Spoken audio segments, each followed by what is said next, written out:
अपन को ये देते हैं। अब अपन क्या करेंगे, अपन कहेंगे देख भाई अगर 1 मोल अपन को पता है, ये 2 को आप इधर लिख लो, तो ये 1 मोल है, तो x के तो 0.5 मोल्स आ गए, फिर ये 1/2 हो जाएगा ना अगर ये 1 मोल है। Number of moles of y की बात करते हैं, PV upon RT. So pressure कितना गिवन है y के लिए, that is pressure is 1520 mm, 760 into 2 आ रहा है वो, और 760 होता है 1 एटमॉस्फेयर, तो 760 into 2 will be equal to 520, तो मतलब 2 into 1 आ जाएगा। वॉल्यूम कितना गिवन है अपने पास, एटमॉस्फेयर में लेना होता है प्रेशर है, तो वॉल्यूम अपन को गिवन है 11.2, सो ये 11.2 गिवन है, डिवाइडेड बाय आर है, और टेम्परेचर कितना गिवन है 0 डिग्री सेंटीग्रेड मतलब 273। ले भाई ये तो 1 मोल आ गया, क्योंकि 2 into हो जाएगा ना, 11.2 मतलब 22.4। ठीक है, number of moles of Z ले लेता हूं मैं, number of moles of Z will be equal to, so number of moles of Z will be equal to, that is, है ना। अब इसमें प्रेशर अपन को 1 बार गिवन है, अपन को वॉल्यूम गिवन है 5.6 लीटर्स डिवाइडेड बाय, ठीक है, -136 डिग्री सेंटीग्रेड, मतलब -136 डिग्री सेंटीग्रेड का मतलब हो गया, ये टेम्परेचर गिवन था अपन को, मतलब टेम्परेचर विल बी केल्विन में लेना है मुझे, तो जगह 136.5 केल्विन है ना, दिया। तो ठीक है, अपन ऐसे करते हैं, देख 22.4 divided by 4 is equal to 5.6 होता है, तो मैं 5.6 को ऐसे लिख लूं, एक ही बात है, दैट इज इक्वल टू 5.6, है ना, और आर तो लेना ही लेना है, और मल्टीप्लाई बाय अपन को पता है कि 273 का हाफ होता है ये, तो मैं ऐसे लिखूंगा ये 136 क्या चलेगा ना। हाँ सर। तो अपन एक काम करते हैं, ये आ जाएगा अपने पास 1 into, ये आ गया अपने पास 1/4, 22.4 divided by r into 273 multiply by ये 2/4 कर लूं, 0.5 है, ये 1 होता है ना, मतलब हाफ मोल होता है।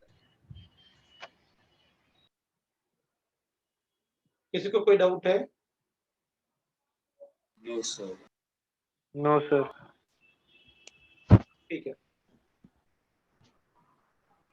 Everybody got it. अब क्या करना है ये देख लेते हैं, चल भाई अब क्या ऑप्शन देखते हैं, ऑप्शन में क्या गिवन था, fifth option, the mole percent of x and z are same, x कितना था 0.5 और z 0.5, दैट्स करेक्ट।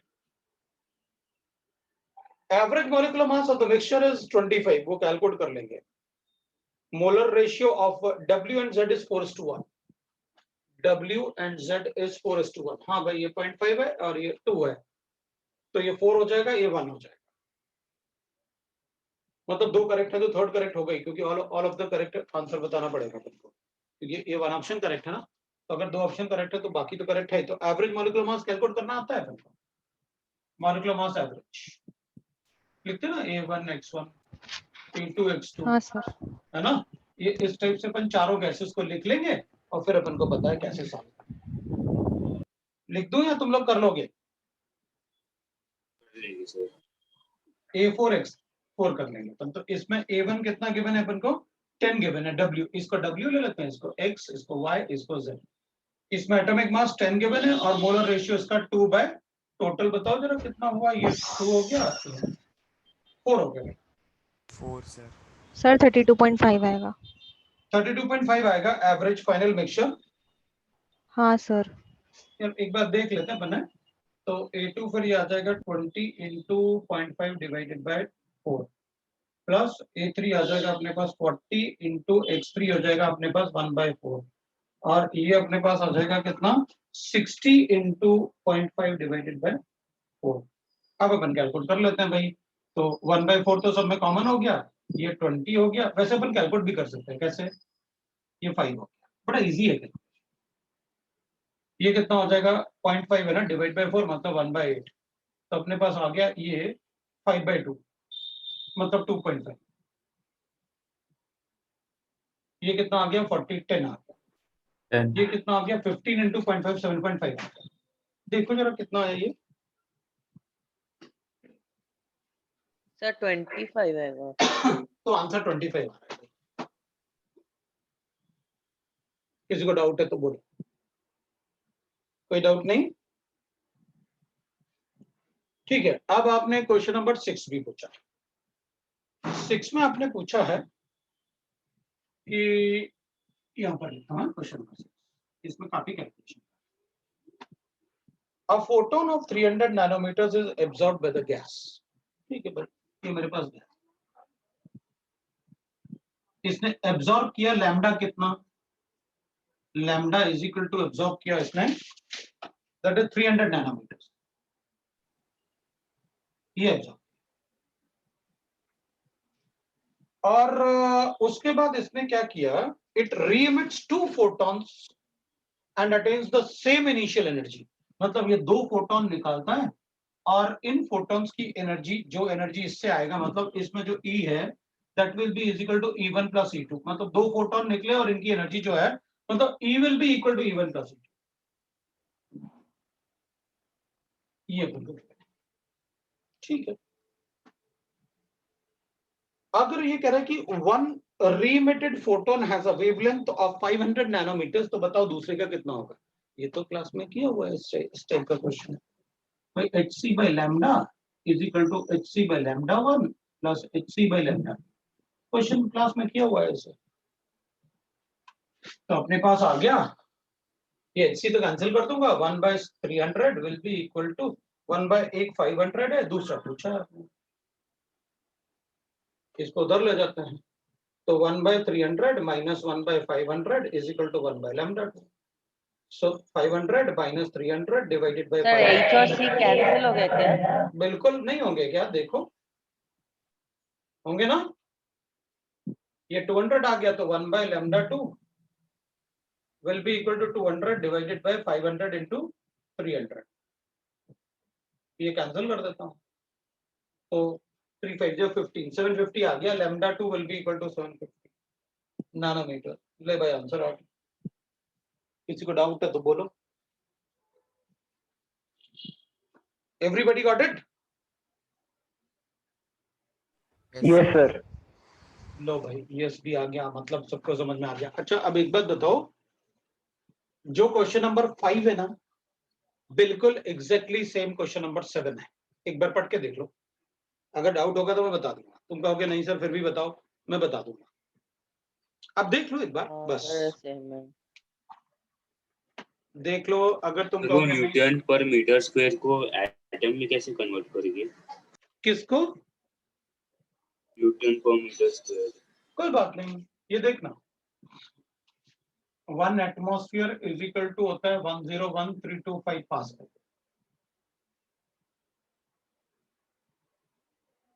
अब अपन को पता होता है 1 पास्कल इज इक्वल टू होता है 1 न्यूटन पर मीटर स्क्वायर, इसका मतलब 1 एटमॉस्फेयर इज इक्वल टू 101325 पर मीटर स्क्वायर, ये लो। Okay sir. अब किसी को डाउट है तो बोलो। सर सेम सर और 1 बार है ना, 1 एटमॉस्फेयर, अच्छा हाँ यहीं पे लिखता हूँ, 1 एटमॉस्फेयर इज इक्वल टू होता है 101325 बार, इसको लगाना मत भूलना।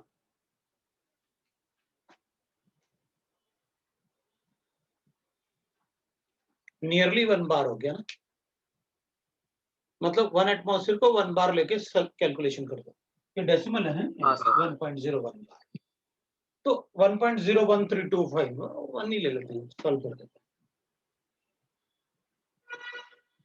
अब बताओ भाई, किसी को डाउट है तो मुझे क्वेश्चन नंबर 7 बताना चाहिए क्या?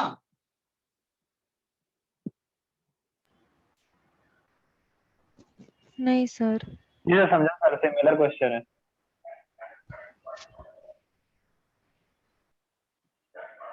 तो क्वेश्चन नंबर 7 नहीं बताना चाहिए, तुम लोग सॉल्व करोगे, बिल्कुल एक जैसे क्वेश्चन है। ठीक है भाई, तो फिर एक काम करना, तुम लोग कैलकुलेट करना, अगर नहीं आएगा तो फिर पूछ लेना कभी भी। Yes, ठीक sir. है, अब बताओ D5 में और कुछ है? Sir, 11, 12. 11 12 पूछना था, लेकिन वो बताया नहीं करते, कोई बात Sorry, नहीं, 10th and 11th. 10th and 11th. चलेगा।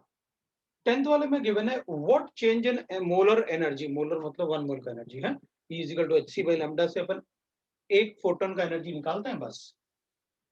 ठीक है, तो मोलर एनर्जी का मतलब, जब मोलर एनर्जी का मतलब अच्छा नंबर ऑफ मोल्स की बात कर रहे हो, मतलब नंबर की बात कर रहे हो, फिर तो मैं ऐसे फॉर्मूला लगाऊंगा। और मोलर एनर्जी का मतलब है ये एवोगाड्रो नंबर के बराबर लिखूंगा, क्योंकि एक फोटोन का एनर्जी ये हाँ होता है, सर। तो 1 मोल का energy. What change in molar energy in joules would be associated with the atomic transition giving rise to the radiations of 1 hertz frequency? ठीक है, ये फ्रीक्वेंसी अपन को दे देना, NaHU. तो E इज इक्वल टू हो गया n, हो गया एवोगाड्रो नंबर 6.023 into 10 की पावर 23, h अपन को पता है that is equal to 6.626 into 10 to the power of minus 34, और मल्टीप्लाई 1 हर्ट्ज मतलब 1, लो हो गया। ये जूल्स में ही तो आता है एनर्जी। सर एक और चीज के मतलब in that question Planck's constant को 6.6 लेने को कहा गया है। कोई बात नहीं, उससे ज्यादा फर्क नहीं पड़ेगा, वो इसलिए कहा गया होगा, इंटीजर टाइप क्वेश्चन है, ताकि तुम्हारा आंसर इंटीजर में आ जाए।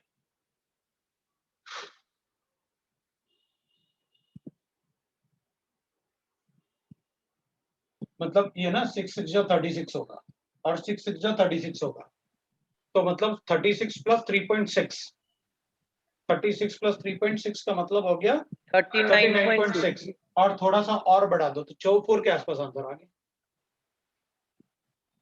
सर मतलब अबाउट 40 कुछ ऐसा। हाँ, वही ना, 4 के आसपास आंसर ले आएंगे ना। हाँ सर, इंटीजर 4 ही टाइप आएगा। हो गया। 11th वाला कर लें। For a wave frequency is given to you, ठीक है, फॉर अ वेव अपन को फ्रीक्वेंसी गिवन है, कितना है 10 हर्ट्ज, 10 हर्ट्ज का मतलब है 10 पर सेकंड, ठीक है, and the wavelength is given to me, और लैम्डा भी मुझे गिवन है 2.5 मीटर्स, ठीक है भाई, अच्छी बात है। How much linear distance will it travel in 40 second, ठीक है, तो पर सेकंड कैलकुलेट कर लेता हूं भाई, देख फ्रीक्वेंसी इज इक्वल टू होता है c बाय लैम्डा, है ना, तो 40 सेकंड में कितना डिस्टेंस ट्रैवल करेगा वो बताना है। अब अपन कहेंगे देखो यार मुझे तो ये आता है बस, तो फ्रीक्वेंसी मुझे पर सेकंड पता है, वेलोसिटी ऑफ लाइट होता है that is equal to 3 into 10 to the power of 8 metre 3 per into second, 10 raised to 8 meter per second. और डिवाइड बाय वेवलेंथ होता है दैट इज 2.5।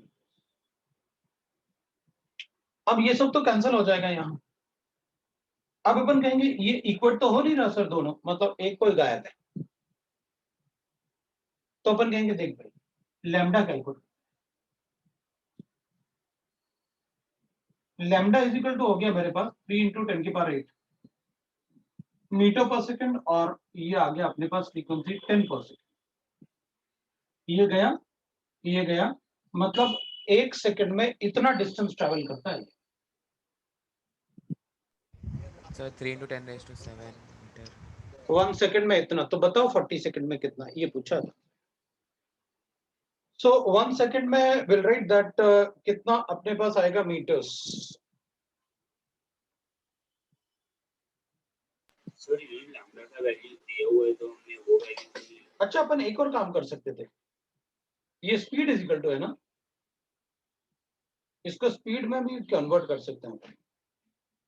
कैसे करेंगे, लेकिन speed upon velocity of light के बराबर यूज कर रहे हैं, और वो काफी कम डिस्टेंस बता रहा है अपन को, तो रुक जाए अपन ऐसा नहीं करते, क्योंकि अपन यूनिट तो सही किया अपन ने और बेसिक पे चलता है। तो मुझे बताओ एक बार कि distance, speed is equal to होता है डिस्टेंस अपॉन टाइम। हाँ सर, तो 1 सेकंड का वो निकाल सकते हैं ना। तो 1 सेकंड में कितनी स्पीड अपन निकाल सकते हैं ना, कितना हाँ, डिस्टेंस सर। ट्रेवल करेगा 1 सेकंड में, है ना। हाँ सर, तो 10 तो- इंटू 2.5 हाँ, इन 25। 1 सेकंड डिस्टेंस ट्रेवल कितना हो जाएगा, 10 इंटू 2.5, 2.5 तो 25 हो गया। तो 40 सेकंड में कितना होगा, 40 सेकंड पूछा ना तुमसे। सर 25 इंटू 40 मतलब 1000 मीटर, मतलब किलोमीटर में पूछा ना, तो 1 किलोमीटर हो गया। हाँ ठीक है, तो इन 40 सेकंड्स अपने पास कितना आ जाएगा, तो 10 into 2.5 into 40 that is equal to 1000 metres, क्योंकि ये मीटर्स था ना इसलिए इसका यूनिट भी मीटर्स, तो ये मीटर्स आ गया, मतलब 1 किलोमीटर। ले भाई अपना 1 किलोमीटर, क्योंकि वो इंटीजर टाइप था ना, और इंटीजर टाइप में वो जो आ रहा था वो थोड़ा सा अपन को पावर में था, तो पावर में इतना सारा थोड़ी आएगा, कुछ और ही पूछ रहा था इंटीजर टाइप। हाँ बोलो, आवाज नहीं आई जिसने जो पूछा था उसकी। सर 10 इंटू 2.5 क्यों किया है? क्योंकि अपन ने ये ले लिया ना, देख। अच्छा बता, तुझे फ्रीक्वेंसी गिवन है और तुझे डिस्टेंस गिवन है,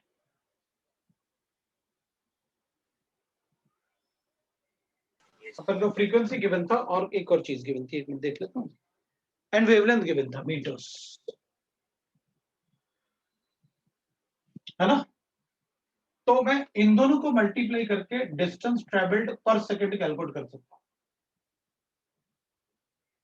इन दोनों मल्टीप्लाई करके फ्रीक्वेंसी और डी को मल्टीप्लाई करके ये बता सकता था मैं कि कितना मीटर ट्रैवल कर सकता है 1 सेकंड।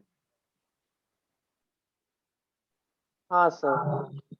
समझे ना, अपन ने यूनिट को देख के ही कर लिया ना भाई, यूनिट में अपन को ये पता था कि देख भाई फ्रीक्वेंसी मतलब 1 सेकंड में 1 सेकंड होता है, फ्रीक्वेंसी मतलब 1 सेकंड के लिए, और 1 सेकंड में 2.5 मीटर चल रहा था, तो फ्रीक्वेंसी अपन को गिवन था कि 10 पर सेकंड फ्रीक्वेंसी थी अपनी, कि 10 सेकंड में एक बार वो रोटेट कर रहा था, फ्रीक्वेंसी मतलब 10 सेकंड में एक बार, तो बताओ 40 सेकंड में कितना ट्रेवल करेगा, तो बता देता हूं।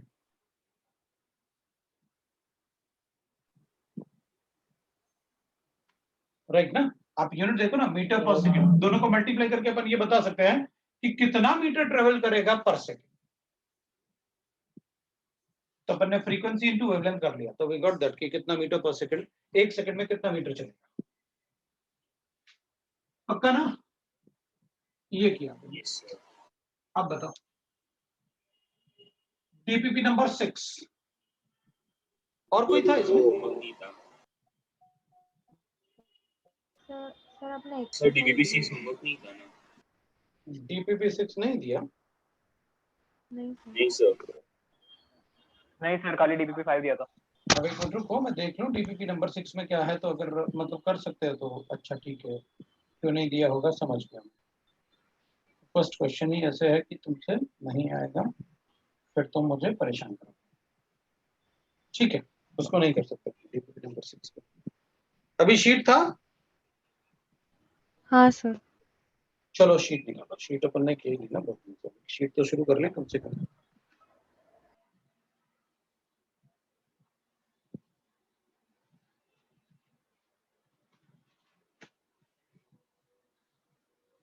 शीट से मैंने आपसे कहा था एक्सरसाइज 1 का पार्ट 1 और 2 का ए एंड बी, तो बताओ भाई सेक्शन ए।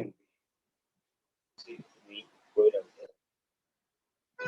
पहले पार्ट 1 के सेक्शन ए और बी में कोई डाउट है? ये नहीं सर। सेक्शन डी में है।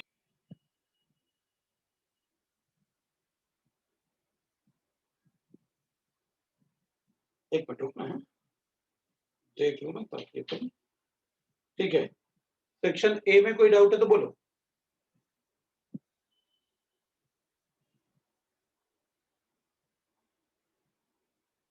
ए में किसी को कोई डाउट नहीं, बी में कोई डाउट है पार्ट 1 में, यस सर है। बोलो।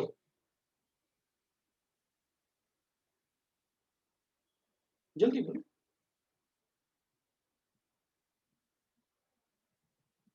आप चैट में भी लिख सकते हो, जल्दी तो करो।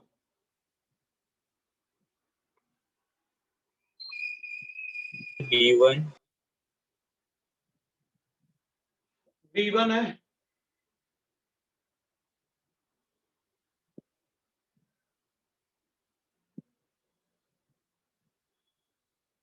B3 3 हो गया,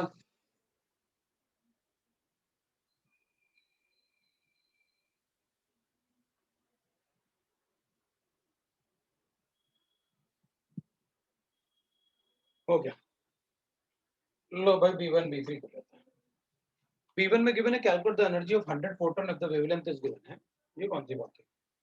तो वैसे ही आ जाएगा, एनर्जी इज इक्वल टू होता है 12400। B4 भी सर। हाँ सर, अपॉन 2000 कर देंगे तो एनर्जी आ गया 6.2 आ आपके गया। पास। ये एनर्जी आ गया एक फोटोन का, this is the energy of हाँ वन सर, उसको फोटोन। इंटू 100 करेंगे तो 620 EV। ये तो आ गया 6.2 इलेक्ट्रॉन वोल्ट। हाँ, तो ये सर इंटू 100 भी करेंगे। हाँ 1 फोटोन, तो 100 फोटोन का कितना होगा, तो इंटू 100 कर देते 620 हैं। लो भाई आंसर। B3 में Vividh Bharati station of all India radio, ठीक है, आकाशवाणी की बात कर रहा है। Delhi broadcast of frequency of this much, हमें क्या फर्क पड़ता है।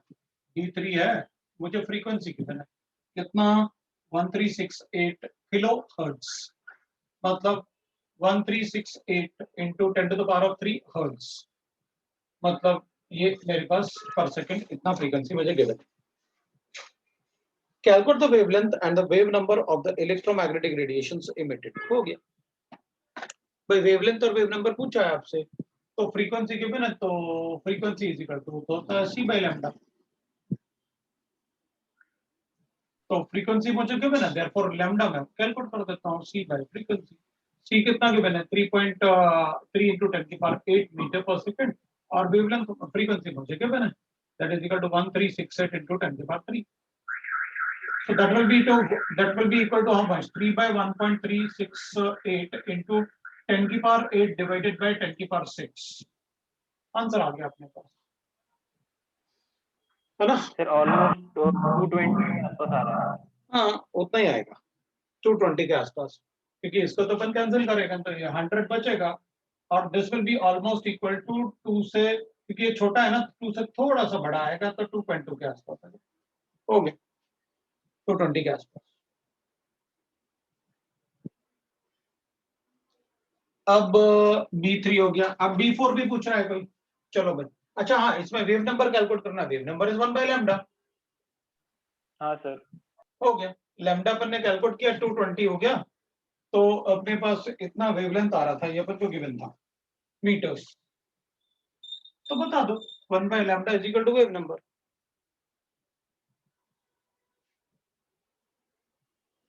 तो वेव नंबर आ जाएगा अपने पास, ये पर मीटर आ जाएगा। फिर B4 भी पूछा है किसी ने, तो अपन B4 की बात। One quanta is absorbed per gas molecule of Br2 to convert into Br atom। मतलब ये कह रहा है कि अगर अपने पास Br मॉलिक्यूल है, तो एक फोटोन से अपन एक मॉलिक्यूल को ब्रेक कर लेते हैं, 1 फोटोन है H से। If the light of wavelength this much is required, तो अगर मैं यहाँ पर लैम्डा दे देता हूँ तो उस वेव का, उस फोटोन का जिससे अपन इसको ब्रेक कर रहे हैं, तो आपको बताना है calculate the energy required in kilo joule per mole. ठीक है, इजिकल टू होता है 12400 डिवाइड बाय होता है 5000। ये लो 12.4 डिवाइडेड बाय 5 कर लेता हूँ, तो मैं इसको लिख लेता हूँ, दैट इज ऑलमोस्ट 2.2 हो जाएगा, 2 बचेगा, तो 2. अब 24 है तो 5 ही कर लेते हैं, 1.5 2.5 इलेक्ट्रॉन वोल्ट के आसपास, उससे थोड़ा छोटा ही होगा पर एटम।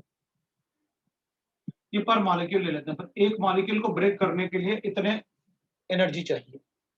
अब पहले इसको जूल्स में कन्वर्ट कर देते हैं, तो 2.5 into 1.602 into 10 to the power of minus 90 joules per molecule. अब पर मोल कर लेते हैं, अगर एक मॉलिक्यूल के लिए इतना है तो फिर 2.5 into 1.6 into 1.602 10 के power minus 19 into 6.023 into 10 to the power of 23 joules per mole. क्या पूछा, किलो जूल पर मोल पूछा या फिर जूल? सर किलो जूल में 10⁻³ किलो जूल, जूल्स को किलो जूल में कन्वर्ट करेंगे तो 10 की पावर 3 से और डिवाइड कर देंगे, राइट ना? Yes sir. ले लो।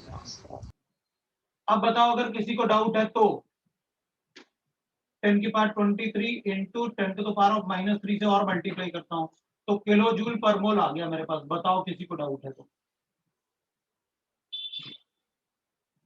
कैंसलेशन ही करते हैं, 20 है, 10 बच गया इसमें बस।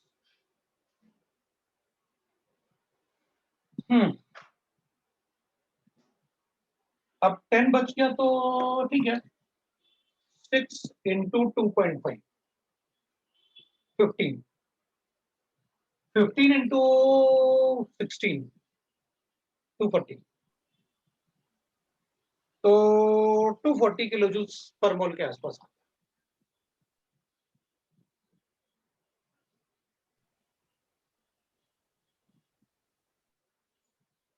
लो भाई, किसी को डाउट है तो बोलो।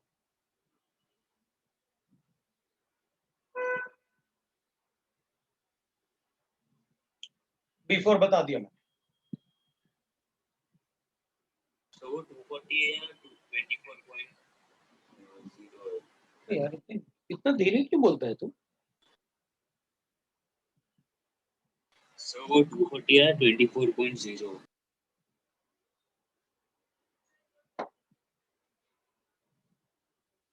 थोड़ा माइक दूर करके बोलेगा ना तो आवाज वैसे आएगी, अभी वो स्कैटर्ड हो रही है।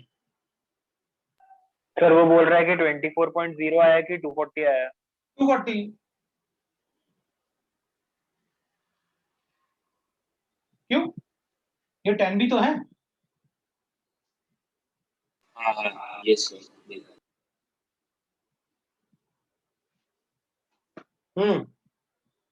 अब बताओ और कोई डाउट है? सर 2 मिनट दे। 2 मिनट रुक जाते हैं।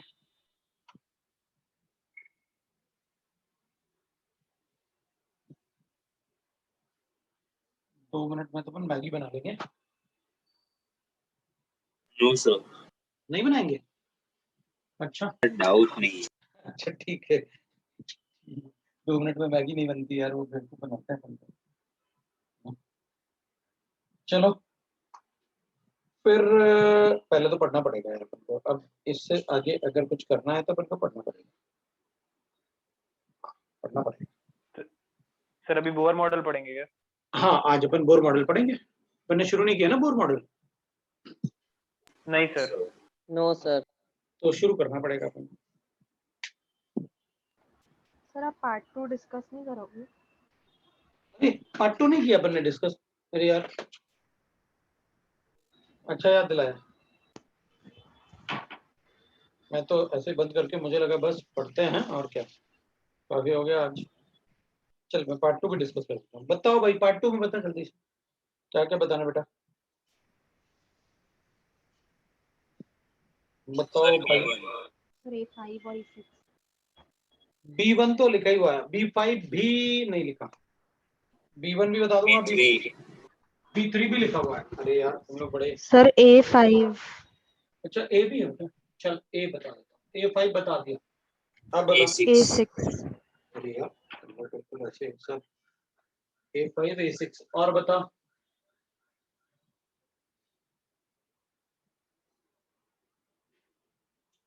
चलो लो A5 यही बता देता हूँ। A5 में मुझे गिवन है the fraction of volume occupied by the nucleus with respect to the total volume of atom. पता तो था, बताया तो था आपने कि भाई वॉल्यूम ऑफ न्यूक्लियस बताना ना विद रिस्पेक्ट टू एटम। हाँ volume of nucleus, volume of atom. तो आपने बताया था, तो बोर पढ़ाया था जब रदरफोर्ड एक्सपेरिमेंट। न्यूक्लियस का रेडियस, एटम का रेडियस, ये तो कैंसिल हो गए। रेडियस ऑफ न्यूक्लियस कितना होता है? 10 की पावर -15 मीटर्स के आसपास, और ये 10 to the power of -10 metres के आसपास। ले भाई, ये 10 की पावर 45 हो गया, ये 10 की पावर 30 हो गया, 10 की पावर -15 आ रहा आंसर। ये आंसर बताओ ना, ये वैल्यू तो बताई थी बेटा। हाँ सर। जिसने क्वेश्चन पूछा है उसको ये बात पता होनी चाहिए थी। अच्छा, अपन ने एक पॉइंट में ये लिखा भी है, पता, रदरफोर्ड के एक हाँ पॉइंट सर, में आपने हमने डिस्कस, अपन ने बस ये डिस्कस किया था कि volume of atom divided by volume of nucleus, अपन ने डिस्कस। हाँ सर, यही चीज थी वो, बस हाँ। 10⁻15 आ रहा था उसका आंसर। हाँ, तो उसने सोचा कि मतलब चलो सर ने ये तो नहीं बताया था कि न्यूक्लियर अपन एटम क्या होगा, तो पूछ लेते हैं। ये बात भी सही है, वो तो बता ही नहीं था ना आपने, न्यूक्लियर अपन एटम, तो पूछना पड़ेगा उसको। सही किया उसने, ठीक है, गुड। चलो A6 की बात करते हैं। The approximate size of the nucleus is, approximate size अपन को पता है, अभी आप लिख तो रहे हो सर, 10 की पावर -15।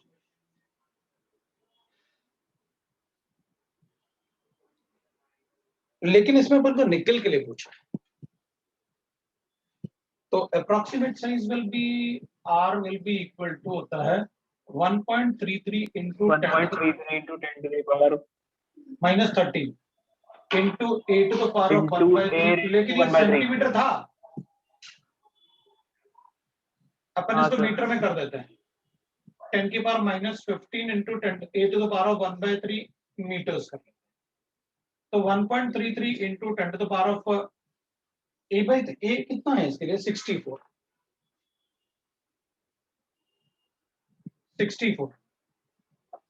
है ना, और 64 के लिए अपन 1/3 लिखेंगे, इतना मीटर्स, तो 1.33 into 10 to the power, अब वो 10 की पावर -15 कहाँ गया, वो भी तो लिखो। ये मैंने a वाले पार्ट को इधर लिख लिया और 15 को उधर कर दिया है, तो ये तो 4 आ जाएगा। हाँ सर। तो ये आ जाएगा अप्रोक्सीमेटली 5 के आसपास ना, हाँ 5.2 सर, के और आसपास वो ना? FM, और वो FM हो जाएगा 10 और -15। 10 की power -15, 1 FM is equal to 10 की पावर -15, तो 5 फर्मी लिख लूं? सर ये FM फेम्टोमीटर रहता है ना? एक ही बात है, फर्मी से ही बताया था ना तुमने, फेम्टोमीटर वो फर्मी एक ही बात है। सर जैसे माइक्रोन और माइक्रोमीटर एक ही चीज है, वैसे फर्मी और फेम्टोमीटर भी एक ही चीज है। बिल्कुल।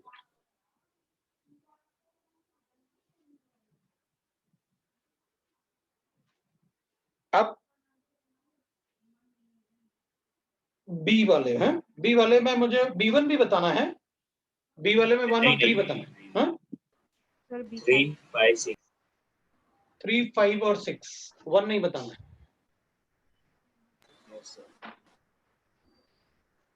नहीं बता, तो 3 पे आ जाते हैं। इलेक्ट्रोमैग्नेटिक रेडिएशंस ऑफ वेवलेंथ इतना, just sufficient to ionise sodium. ठीक है, वेवलेंथ गिवन है तो एनर्जी कैलकुलेट करके बता ही दूंगा। Then the ionisation energy of sodium in kilojoule, अभी तो बताया था, कैलकुलेट करूं? अभी Br2 के लिए भी तो अपन ने किलोजूल पर मोल लिखा, हाँ सर। कर दूं?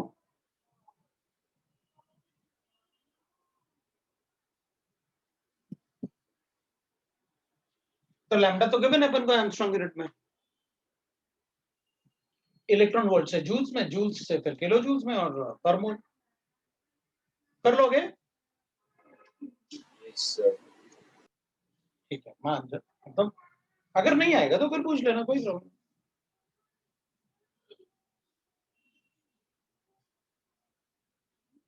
ठीक है,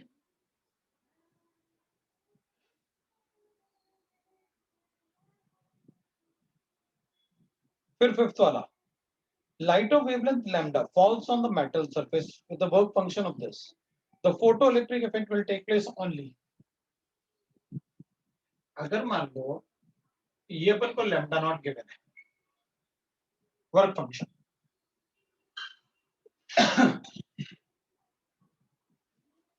तो अपन कहेंगे ठीक है भाई ये energy E not is equal to this, तो E is equal to H C by lambda होता है। अब अपन को एक बात पता है, E must be greater than E not for photoelectric effect, तो lambda must be less than lambda for photoelectric effect. अगर ये दोनों बराबर होंगे तब भी फोटोइलेक्ट्रिक इफेक्ट आता है, या तो ये दोनों इक्वल हो या फिर ये बड़ा होना चाहिए इससे। अगर ये बड़ा होगा इससे तो काइनेटिक एनर्जी क्या है, तो we can write like this, क्योंकि energy is inversely proportional to wavelength. बता सकते हैं,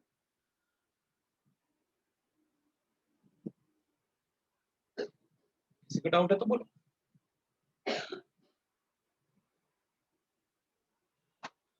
Question number 6. A photon of energy h nu is absorbed by a free electron of metal having a work function of h nu.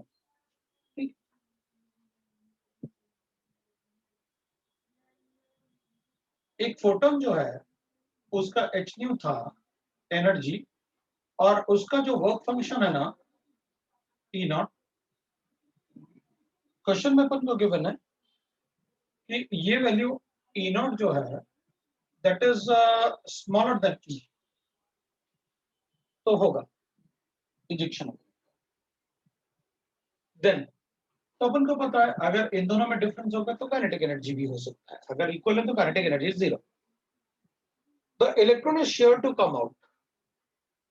हाँ, अगर ये बड़ा है इससे तो energy will come, electron will come out, that's correct.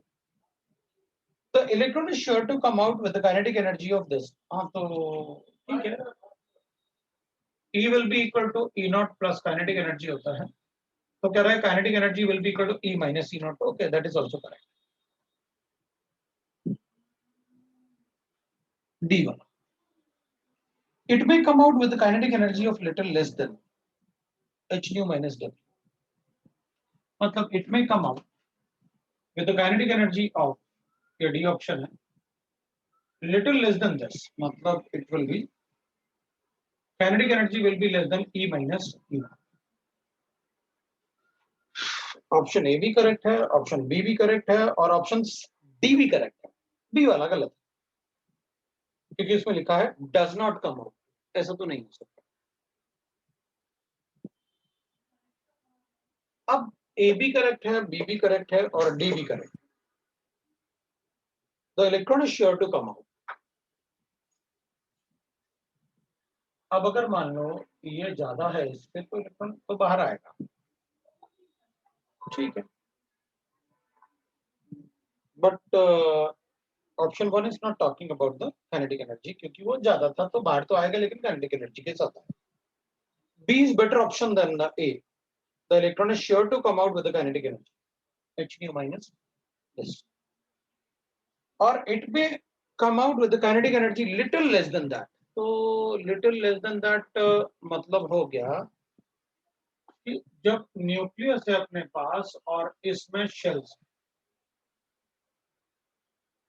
तो electron में जो इलेक्ट्रॉन अपन निकाल रहे होंगे एनर्जी देके, मान लो इसका E नॉट का वैल्यू जो है वो 5 है और अपन ने इलेक्ट्रॉन दिया 7 इलेक्ट्रॉन, तो एग्जैक्टली अपन कहेंगे काइनेटिक एनर्जी जो है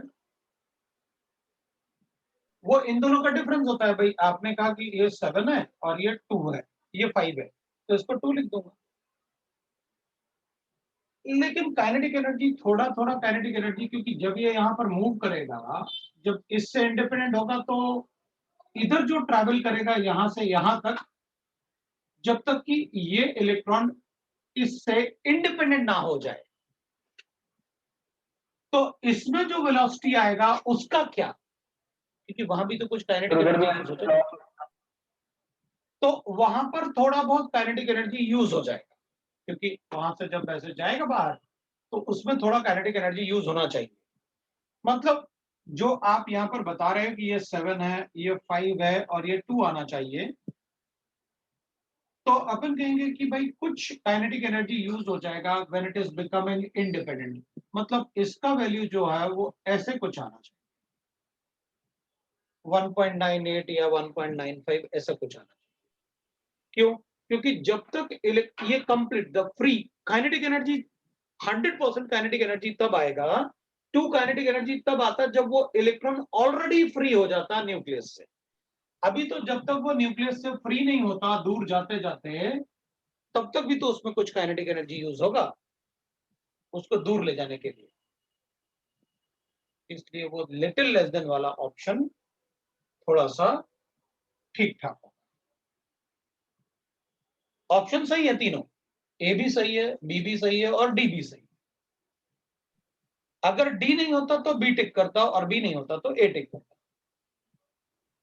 लेकिन वन ऑप्शन करेक्ट था इसलिए मुझे बेस्ट ऑप्शन चूज करना, इसलिए मैंने वैसे चूज किया।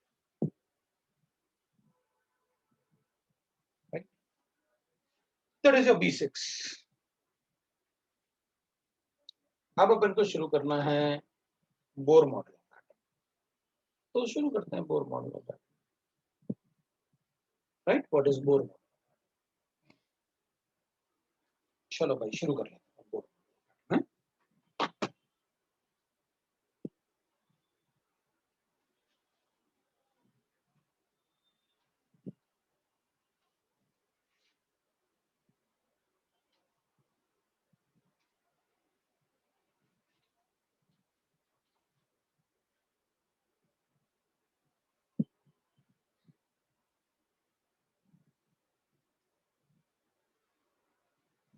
Bohr model of hydrogen.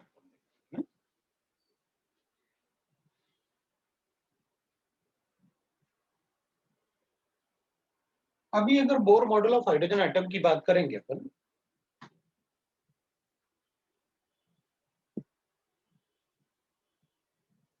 तो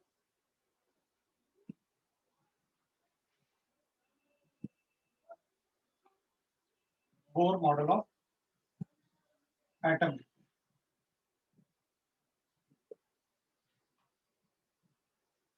he explained the model of hydrogen atom, the model of hydrogen atom or hydrogen like atoms, hydrogen like atom.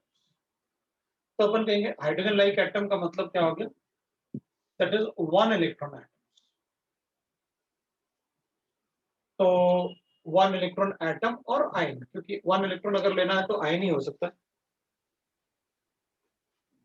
Sir हाँ बोलेंगे। और आइसो इलेक्ट्रॉनिक विद हाइड्रोजन, इसमें आइसो इलेक्ट्रॉनिक बिल्कुल बोल सकते।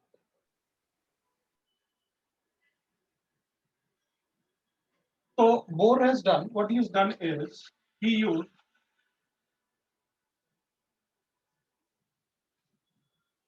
a Rutherford experiment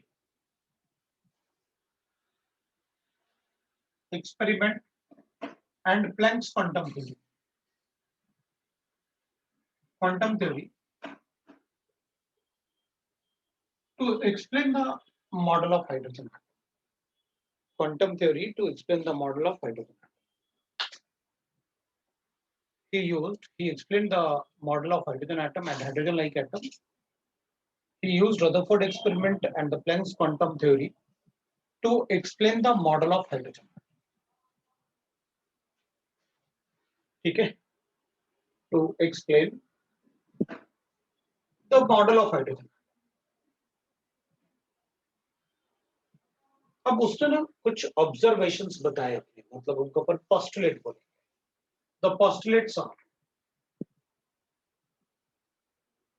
postulate का मतलब होता है जो हमें फॉलो करना। तो जो पोस्टुलेट उसने ऑब्जर्वेशन में बताए अपन को, वही पोस्टुलेट अपन फॉलो कर, जो उसने अपन को बताए ऑब्जर्वेशन में वही पोस्टुलेट अपन फॉलो कर। ठीक है, वही पोस्टुलेट अपन फॉलो करेंगे। तो उसका फर्स्ट पोस्टुलेट था जो रदरफोर्ड नहीं बता पाया था, कि electron revolve around the nucleus in a fixed orbit. Electron revolve around the nucleus in a fixed orbit. एक मिनट रुकना है क्योंकि वो डिस्टर्ब कर रहा है तो मैं थोड़ा सा एक मिनट रुकना. What he says that is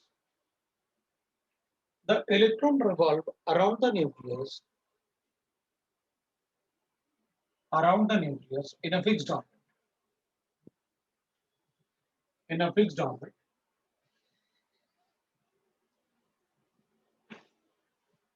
तो बोर ने अपन को नहीं बताया कि वो फिक्स्ड ऑर्बिट में रोटेट कर पाता है या नहीं. वही तो उसका ड्रॉबैक था. That's why we say that according to the atom is unstable, क्योंकि वो he was not able to explain ना कि electron revolve in a fixed orbit. So the electron revolve around the nucleus in a fixed orbit because the electrostatic attraction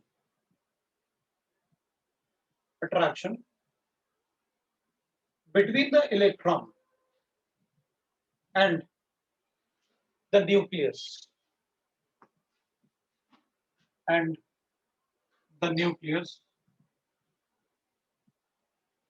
so the electrostatic attraction between the electron and the nucleus is equal to centripetal.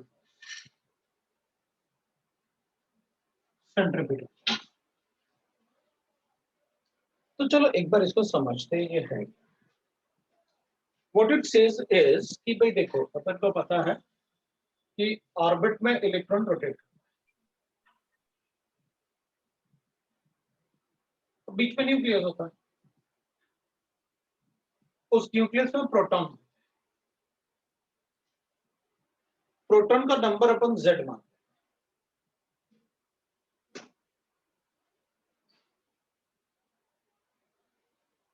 और charge of, क्योंकि Z तो atomic number हो गया यहाँ पर कि कितने proton होंगे वो Z हो जाएगा.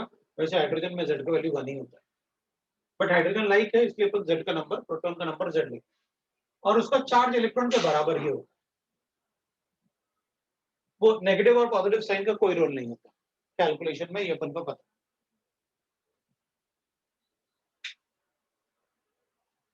Right.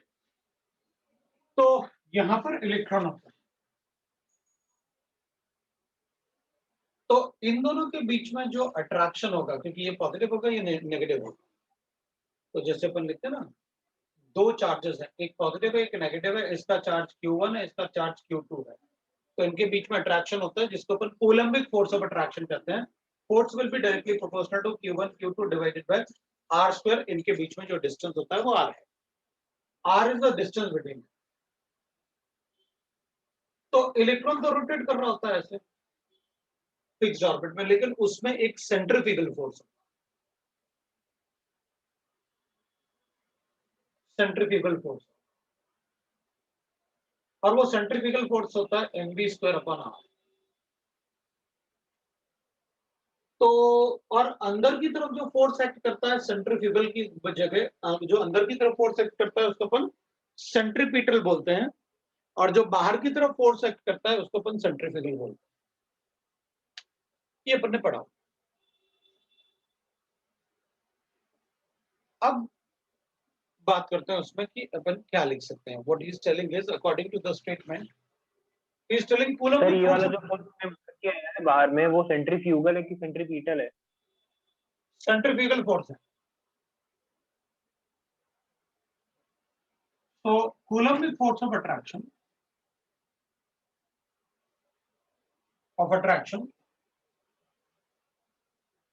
is equal to centripetal force. और सेंट्रीपिटल फोर्स होता है सेंट्रीफ्यूगल फोर्स के साथ जितना. अगर देखते हैं क्या है, पहले तो सेंट्रीफ्यूगल को थोड़ा पढ़ लेते हैं. पता ये इसका जो पाथ है वो सर्कुलर पाथ. अगर मान लो मैं एक बड़ा सा ऐसे राउंड बना देता हूँ, सर्किल बना देता हूँ, और आपको कहूंगा कि थोड़ा ज्यादा स्पीड में साइकिल को इस सर्किल पे आप चलाओ, तो आप साइकिल सर्कल पे स्पीड में अगर चला रहे हैं तो ऐसे नहीं चलाओगे, आप थोड़ा सा बेंड हो जाओगे, ऐसे करोगे, उसको टिल्ट करोगे, थोड़ा बेंड हो जाओगे, आप उसको ऐसे शिफ्ट करोगे। क्योंकि अगर आपको टर्न करना है तो आपको जिस तरफ टर्न करना है उस तरफ अपन बेंड करते हैं। मोटरसाइकिल होता है तब भी करते हैं, साइकिल होता है तब भी करते हैं, राइट? तो थोड़ा सा बेंड करते हैं। जो वो बेंड होता है ना ऐसे, वो बेंडिंग जो है वो अपन ग्रेविटेशनल फोर्स को बैलेंस करते हैं।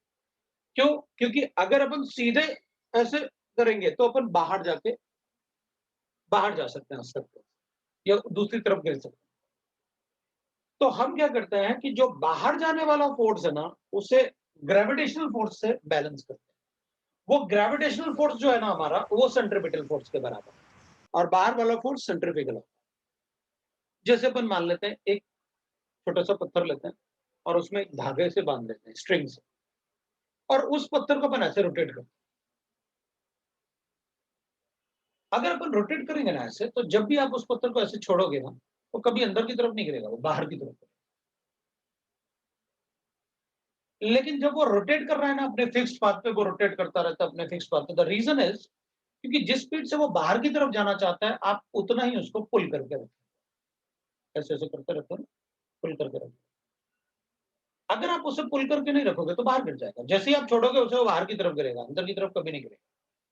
मतलब वो अपने पाथ पे, जो फिक्स्ड पाथ पे रोटेट कर रहा था, वो जितना फोर्स से बाहर की तरफ जाना चाहता है, आप उतना ही फोर्स से उसे अंदर की तरफ पुल करके रखें। तो अंदर की तरफ पुल किया तो सेंट्रीपिटल, और जिस फोर्स से वो बाहर की तरफ पुल हो रहा है वो सेंट्रीफ्यूगल। आप दोनों को बैलेंस करके उसको फिक्स्ड पाथ पे रखें, that is centripetal and centrifugal.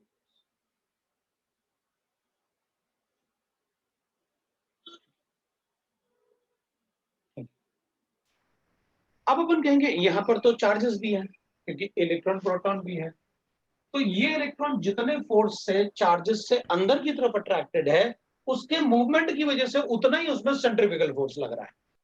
तो बोर ने अपन को ये बताया कि देख भाई, न्यूक्लियस में पॉजिटिव चार्ज है और नेगेटिव चार्ज मूव कर रहा है और रुका हुआ नहीं है। मूव कर रहा है तो उसकी बाहर की तरफ फोर्स लग रहा है उसमें, सेंट्रीफ्यूगल फोर्स, और कूलम्बिक फोर्स लग रहा है अंदर की तरफ। तो अंदर की तरफ जो बाहर की तरफ लग रहा है वो सेंट्रीफ्यूगल है, और जो अंदर की तरफ लगता है उसको अपन कहते हैं सेंट्रीपिटल। और सेंट्रीफ्यूगल और सेंट्रीपिटल फोर्स दोनों बराबर हैं, इसलिए वो फिक्स्ड पाथ पे मूव कर रहा है पार्टिकल। अब अपन ने कहा कि नहीं, ये तो नेगेटिव पॉजिटिव है, तो पॉजिटिव चार्ज तो नेगेटिव चार्ज को अट्रैक्ट कर रहा होगा। तो जितना फोर्स से ये आपस में अट्रैक्ट कर रहे हैं एक दूसरे से, ये नेगेटिव चार्ज जितने फोर्स से पॉजिटिव की तरफ आना चाहता है, उसका स्पीड जो है ना, वो स्पीड उसको सेंट्रीफ्यूगल फोर्स दे रहा है। तो जितना सेंट्रीफ्यूगल फोर्स है बाहर की तरफ, उतना ही फोर्स ऑफ अट्रैक्शन से वो अंदर अट्रैक्ट हो रहा है, और जितना फोर्स से अंदर अट्रैक्ट हो रहा है वही तो सेंट्रीपिटल फोर्स। तो अपन ने कहा देख, जो इसका इलेक्ट्रोस्टैटिक अट्रैक्शन है उसको आप सेंट्रीपिटल फोर्स बोल सकते हैं, और सेंट्रीपिटल फोर्स सेंट्रीफ्यूगल के बराबर। बिल्कुल वैसे ही जैसे मान लो तुम साइकिल से जा रहे हो इस फिक्स पाथ, तो जब आप ऐसे टर्न कर रहे हो ना साइकिल से इसमें, तो आप एक तरफ झुक रहे हो, तो आप क्या कर रहे हो, सेंट्रीपिटल फोर्स को ग्रेविटेशनल फोर्स से बैलेंस कर रहे हो कि अपने टर्न जल्दी से हो जाए। तो आप क्या कर रहे हो, सेंट्रीपिटल फोर्स और ग्रेविटेशनल फोर्स दोनों इक्वल हो गए। आप टर्न इसलिए ऐसे कर रहे हो ताकि आपका सेंट्रीफ्यूगल फोर्स जो आपको बाहर की तरफ लेना जाना चाहता है, आपने उसको ग्रेविटेशनल फोर्स से अट्रैक्ट कर पाया। जैसे अपन पहाड़ों पर भी क्लाइंब करते हैं तो आगे झुक जाते हैं। झुकने का रीजन है क्योंकि अगर अपन सीधे खड़े होंगे तो पीछे गिर जाएंगे, अपन थोड़ा सा ऐसे झुक जाते हैं सो दैट कि जो अपना वेट पीछे की तरफ जा रहा है, अपन उसको ग्रेविटेशनल फोर्स से बैलेंस कर लें। That is also like a centripetal. लेकिन सेंट्रीपिटल जो है वो मूवमेंट के लिए, अपन भी धीरे धीरे मूव कर रहे थे उसमें, लेकिन ये फिक्स्ड मूव कर रहा है। तो अपन ने कहा कि इन दोनों के बीच में जो कूलम्बिक फोर्स है वो ZE इंटू ई चार्ज हो गए। ये इस पे ZE चार्ज है, उस पे E चार्ज है, तो और इनमें डिस्टेंस आ रहा है, तो इसमें क्या आ जाएगा अपने पास, K कांस्टेंट हो गया क्योंकि force is directly proportional, there is a proportionality constant. ZE into E divided by R square, that is a coulombic force of attraction between the two charges, and that is equal to centripetal force, that is equal to centrifugal force, that is mv square upon r. This is the first thing what Bohr has explained, that why the electron is revolving in a fixed orbit, because its forces are balanced. दूसरा postulate उसने कहा, तो ये एक postulate उसने दिया था कि why the electron are moving in a fixed orbit. दूसरा उसने कहा कि देख भाई, ऐसे नहीं होता कि आप ऐसे न्यूक्लियस लिखो और आपकी मर्जी ऐसे सेल्स बना दो, ये लोग ऐसे सर्कल बना दो, हो गया शेल. ऐसे नहीं होता भाई. हर एक शेल का न्यूक्लियस से फिक्स्ड डिस्टेंस होता है. ऐसे नहीं होता कि कहीं भी न्यूक्लियस लिखो और सर्कल कहीं भी बना दो अपनी मर्जी से. हर एक शेल का न्यूक्लियस से फिक्स्ड डिस्टेंस होता है, उसी डिस्टेंस पे शेल एग्जिस्ट कर सकता है बस. तो सेकंड पोस्टुलेट में उसने कहा कि only those shell will exist in an atom, only those shell will exist in an atom,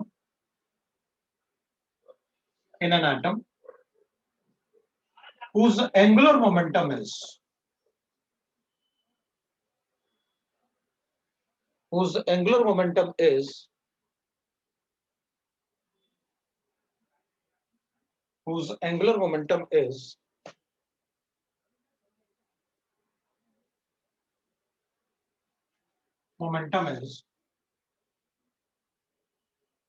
integral multiple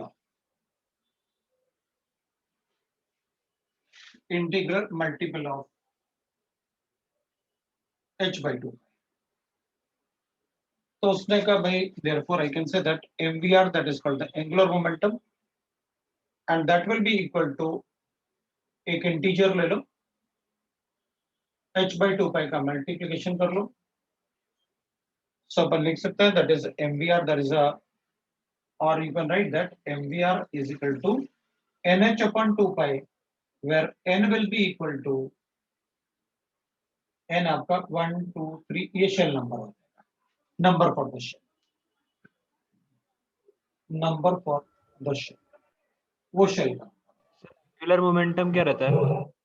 angular momentum भाई, मोमेंटम तो लीनियर होता है, तो अपन लिखते हैं p is equal to mv. फॉर्मूले मैंने क्लास में लिखवाए थे. हाँ सर. और एंगुलर मोमेंटम होता है वो किसी ऑर्बिट में जब या कोई ऐसे सर्कुलर फॉर्म में कोई बॉडी रोटेट कर रहा है, तो वो उसका एंगुलर मोमेंटम यहां से कैलकुलेट, कितने एंगल पे उसको मूव करना चाहिए. सर यहाँ पे h प्लैंक्स कांस्टेंट है. बिल्कुल, h हमेशा प्लैंक कांस्टेंट है. r रेडियस ऑफ एटम होगा, v वेलोसिटी होगा और m मास ऑफ इलेक्ट्रॉन होगा, वो मैं लिख देता हूं. So where v is velocity of electron, m is mass of electron, r is radius of shell, h is Planck constant, वो आप लिख सकते हैं.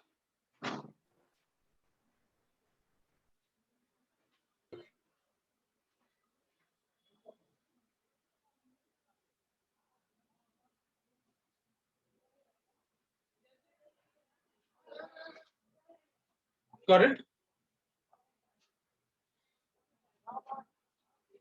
तो इधर भी रेडियस ऑफ द शेल हो जाएगा, m is mass of electron, v is velocity of electron, k का वैल्यू अपन को पता है, k इज इक्वल टू होता है 9 into 10 to the power of 9 newton metre square पर कूलम स्क्वायर, ये अपन को ऑलरेडी पता है.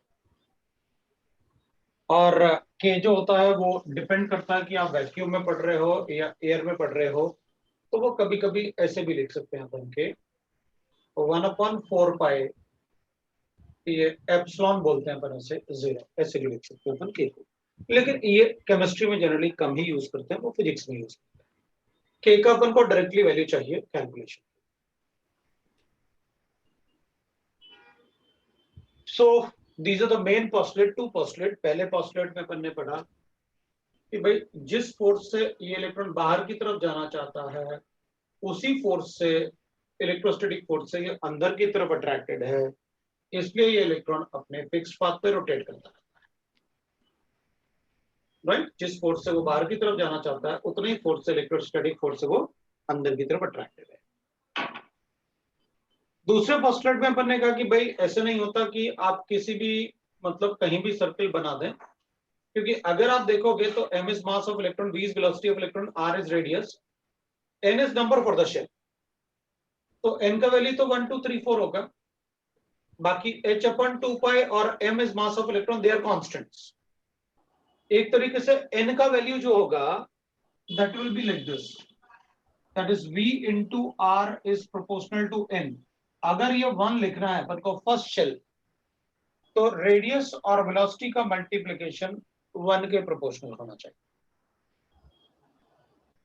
वैसे ही अगर ये सेकंड शेल है तो रेडियस और वेलोसिटी ऑब्वियस सी बात है वो फिर किसके प्रोपोर्शनल होना चाहिए, 2 के प्रोपोर्शनल होना चाहिए। सर एच का वैल्यू एक बार वापस रिपीट कर सकते हो क्या? h का वैल्यू होता है, अभी मैं सारी वैल्यूज रिपीट करूंगा, सारी वैल्यूज लिखूंगा अभी, क्योंकि अभी तो मैं सिर्फ फॉर्मूले बना रहा हूं। h is Planck constant, that is 6.626 into 10 to the power of minus 34 joule second. That is Planck constant, right? So ये Yes, sir. अपन को पता है। अब एक और पोस्टुलेट उसने दिया कि if right now there is no emission or absorption of energy, the energy is neither emitted nor absorbed। मतलब जो energies होते हैं is neither emitted nor absorbed। So energy ना तो किसी एटम से एब्जॉर्ब होगा ना तो एमिट होगा उससे, absorb by atom, unless the electron will change its shell, change its shell। जब तक वो इलेक्ट्रॉन अपने शेल को चेंज नहीं करेगा तब तक ना तो एनर्जी इमिट, क्योंकि एक एटम में बहुत ऐसे थोड़ी होता है कि एक ही शेल होता है, बहुत सारे शेल्स होते हैं।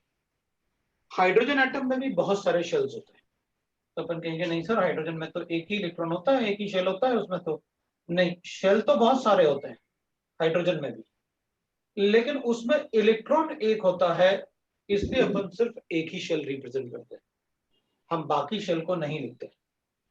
जबकि इलेक्ट्रॉन सभी एटम, जितने भी एटम होंगे सभी एटम में शेल्स तो बहुत सारे होते हैं, लेकिन हम उन्हें इसलिए नहीं लिखते हैं क्योंकि हमारे पास उस एटम में उतने इलेक्ट्रॉन्स नहीं होते हैं। सर पर इलेक्ट्रॉन शेल कब चेंज करता है?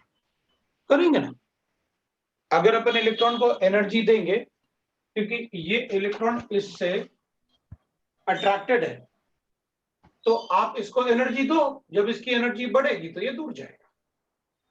आप इलेक्ट्रॉन से, जैसे आप लिखते ना सोडियम है तो आप लिखोगे 281, तो सोडियम एटम आयन में कैसे कन्वर्ट करते हो बताओ? सर एक इलेक्ट्रॉन देके। कैसे लोगे इलेक्ट्रॉन? ऐसे ही कि भाई दे देना जरा एक इलेक्ट्रॉन। सर एनर्जी देके। मैं भी तो ये कह रहा हूं, एनर्जी एब्जॉर्ब करेगा तो इलेक्ट्रॉन बाहर निकलेगा, तो जो एनर्जी दोगे उस एनर्जी की वेवलेंथ होगी, उसकी फ्रीक्वेंसी होगी, कैलकुलेट करेंगे। तो इसमें अपन लिख देते हैं कि अगर कोई इलेक्ट्रॉन, मतलब ये लोअर शेल से, अपन ने कहा ना कि लोअर शेल से हायर शेल मतलब बाहर की तरफ जाएगा तो एनर्जी एब्जॉर्ब करेगा, क्योंकि अगर ये बाहर की तरफ जाएगा तो एनर्जी एब्जॉर्ब करेगा, लेकिन अगर अपन इसको इलेक्ट्रॉन देंगे तो एनर्जी रिलीज करेगा। तो अपन ऐसे लिख देते हैं, अगर कोई इलेक्ट्रॉन लोअर शेल से हायर शेल की तरफ जाता है, ये हायर शेल, तो अगर कोई इलेक्ट्रॉन लोअर शेल से हायर शेल की तरफ जाएगा, ठीक है, अगर कोई इलेक्ट्रॉन लोअर शेल से हायर की शेल की तरफ जाएगा तो ये एनर्जी एब्जॉर्ब करेगा, ठीक है। और अगर कोई इलेक्ट्रॉन हायर शेल से लोअर शेल की तरफ आएगा तो वो फिर एनर्जी को एमिट करेगा। ऑब्वियसली बात है, अगर एनर्जी लेके न्यूक्लियस से दूर जा सकता है, एनर्जी लेके बाहर की तरफ जाएगा, तो जब अंदर की तरफ आएगा इलेक्ट्रॉन तो एनर्जी रिलीज भी होगी। That is how we can. अब किसी को डाउट है तो बता सकता है, सर मुझे ये डाउट। सर बोलो। हायर शेल और लोअर शेल क्या होता है? सर हायर से लोअर जाएगा तो क्या होगा? हायर से लोअर, ये लिखा तो है हायर से लोअर।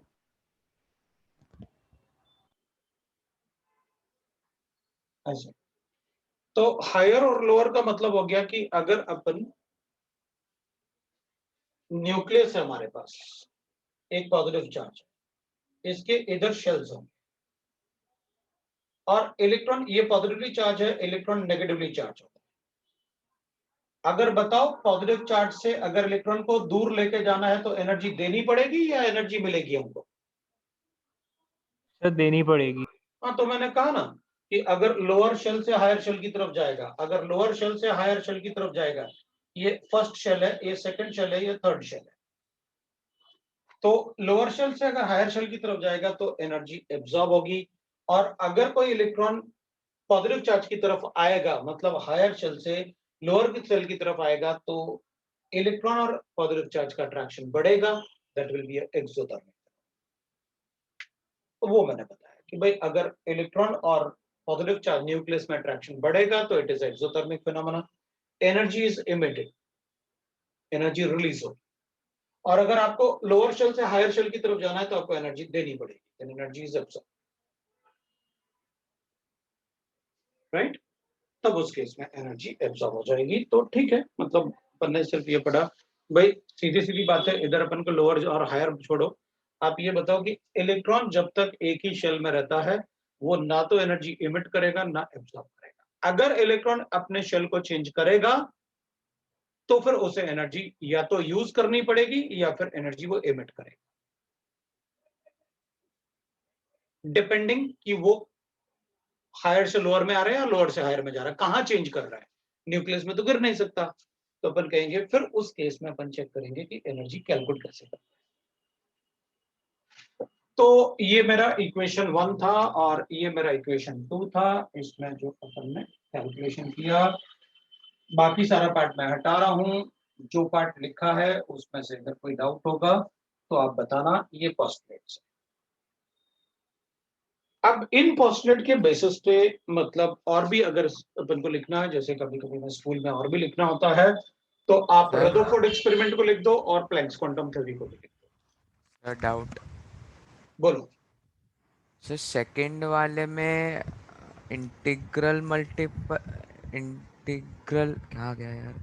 हाँ, तो सर इंटीग्रल का मतलब सेकंड इंटीजर पॉइंट ही तो, में मतलब वो हमेशा मल्टीपल्स में होगा, एंगुलर मोमेंटम अलग मल्टीपल्स नहीं क्या, होगा। ये तो कांस्टेंट है।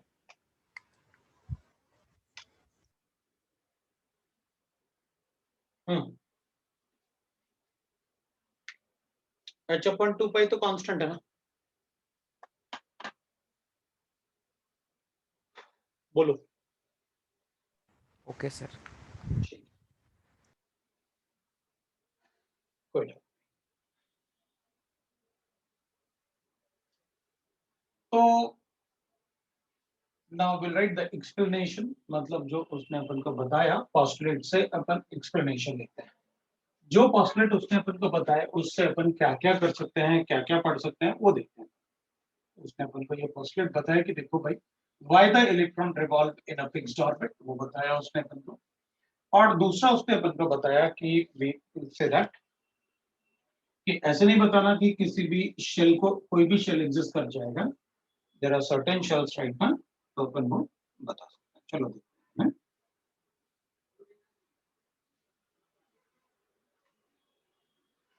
So we'll write that.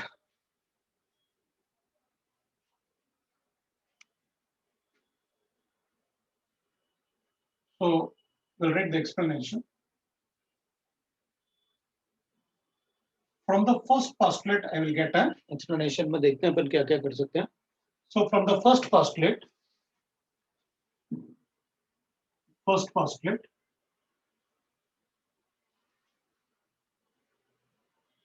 we get k z e square upon r will be equal to mv square.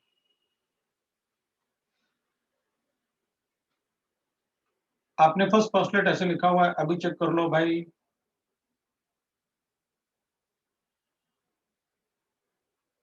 लिखा ना first postulate equation 1। Yes sir.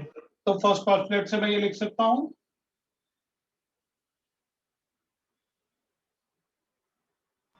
ठीक है, from second postulate. So second postulate से मैं ऐसे लिख सकता हूं, वी गेट सेकंड पोस्टुलेट मैंने लिखा MVR is equal to NH upon 2 pi on squaring on both side. On both side we get m square v square r square n square h square upon 4 pi square। ठीक है, कर सकते हैं। तो मैं sir इससे भी पर क्यों करेंगे स्क्वायरिंग? हाँ सर पर स्क्वायरिंग क्यों करेंगे? भाई मेरी मर्जी, मतलब स्क्वायरिंग करना है तो करना है भाई, मैं तो कुछ भी कर सकता हूँ भाई। आप एक बात बताओ, मैं कहूंगा एक बात बताओ, आपने मुझे मतलब 2 का टेबल पढ़ाया, 2 1 जा 2 2 2 जा 4। अब भाई मुझे ये नहीं पढ़ाना 2 का स्क्वायर 3 का स्क्वायर 4 का स्क्वायर क्या होता है, मुझे नहीं पढ़ना है। पढ़ा तो दिया टेबल, 2 3 जा 6 हो तो गया। अब क्या चाहिए तुमको, मना कर देंगे। और क्यूब के लिए तो अगर किसी ने क्यूब पढ़ाया ना तब तो अपन उसे मारेंगे, ठीक है, इसलिए अपन कहेंगे क्यूब तो बिल्कुल नहीं करेंगे, ठीक है ना। ऐसा थोड़ी होता है कि हम क्यूब करेंगे, आपकी मर्जी करो, आप बताओ तो बताना क्या चाहते हो, राइट ना। तो अपन ऐसा नहीं करेंगे कि क्यूब करेंगे, ऐसा थोड़ी होता है, ठीक है। सब्जेक्ट तो वही होता है ना, आप दिखाओ मुझे क्या क्या कर रहे हैं। हाँ बोलो। सर वो जेडी क्या था? Z था एटॉमिक नंबर, और ई इलेक्ट्रॉन का चार्ज ना? बिल्कुल ही चार्ज था बेटा, उतना ही होता है 1.602 10 की पावर माइनस। हाँ सर। ठीक है ना। तो अपन ये बिल्कुल नहीं बोल सकते कि नहीं आप स्क्वायर क्यों करोगे, क्यूब क्यों, आपकी मर्जी, आप जो मर्जी चाहो करो, जैसे करना, हमें क्या फर्क पड़ता है, ठीक है। तो मैं इसको लिख सकता हूं ऐसे, mv square will be equal to n square h square upon 4 pi square m r square. ये इक्वेशन 4 है, ठीक है। लिखो, आपने इसको भी mv स्क्वायर बना लिया, इसको भी mv स्क्वायर बना लिया। अब क्या, अगर दोनों ही mv स्क्वायर हो तो इक्वेट कर दो, ठीक है, क्योंकि भाई mv square is equal to this much और mv square is equal to this much, इसका मतलब दोनों इक्वल है। So on equating equation 3 and 4 we get, तो अपन कहेंगे दोनों ही mv स्क्वायर, तो ऐसे कर कि z square upon r will be equal to n square h square upon 4 pi square m r square। अब क्या, इक्वेट कर लिया, अब क्या, तो अपन कहेंगे इसको कैंसिल करते हैं और अपन को मिलेगा r will be equal to n square h square upon r उधर ले गया और k z स्क्वायर को नीचे लेके आया, 4 pi square k z square n। ये मेरा equation 5,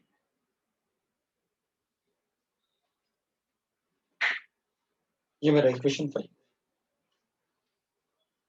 This is the expression for the calculation of radius for hydrogen atom। अब इक्वेशन 5 में अपन क्या करते हैं, जो कांस्टेंट है उन सब की वैल्यू डाल देते हैं और हाइड्रोजन एटम का radius calculate on substituting the value of constant, value of constant, value of constant अपन सबको पता है क्या क्या होता है। n तो नंबर फॉर द शेल होगा, h का वैल्यू अपन को पता है, सर हम्म सर वो जो स्टेप है उसमें आर की क्या वैल्यू है ऊपर हो? कहाँ पर स्टेप आर की क्या पावर है? इधर नहीं सर, उसके ऊपर वाला स्टेप। 2 था, तभी तो कैंसिल करके एक ही आर बचा हुआ।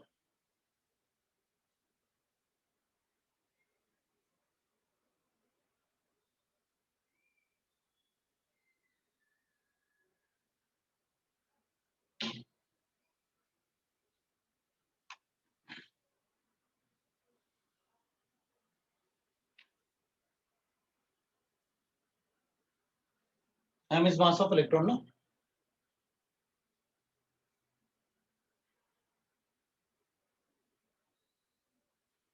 For hydrogen atom, शेल भी एक होता है और Z भी 1 होता है, एटॉमिक नंबर ना, Z is atomic number।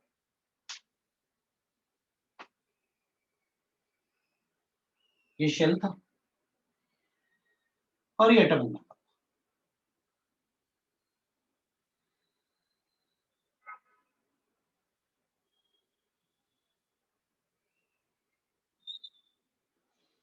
ठीक है, तो N 1 है, Z 1 है, Z भी 1 है, और पाई का वैल्यू अपन को पता है, सब सब्स्टिट्यूट करते हैं, we get value of R। सबको सब्स्टिट्यूट करो और कैलकुलेशन कर लो, और कैलकुलेशन करने के बाद we get value of R। R is equal to 0.529 Armstrong, that is the hydrogen atom radius of hydrogen। लो भाई, आपको रेडियस ऑफ हाइड्रोजन एटम मिल गया। इसलिए वो स्क्वायर करके सारा पार्ट स्कूल में ये ड्राइव करने के लिए आता है, ध्यान रखना है कि रेडियस का एक्सप्रेशन ड्राइव करो। तो आप फर्स्ट पोस्टुलेट को लिख के R को कैंसिल करके इक्वेशन 3 बना। सेकंड सर आपने पोस्टुलेट, बोला था कि कितने भी शेल हो सकते हैं एक हाइड्रोजन के एटम में, तो फिर हाँ, ये रेडियस कैसे हुआ? क्योंकि ये तो खाली वो इलेक्ट्रॉन का डिस्टेंस हुआ ना, रेडियस हुआ ना। इलेक्ट्रॉन का डिस्टेंस हुआ ना।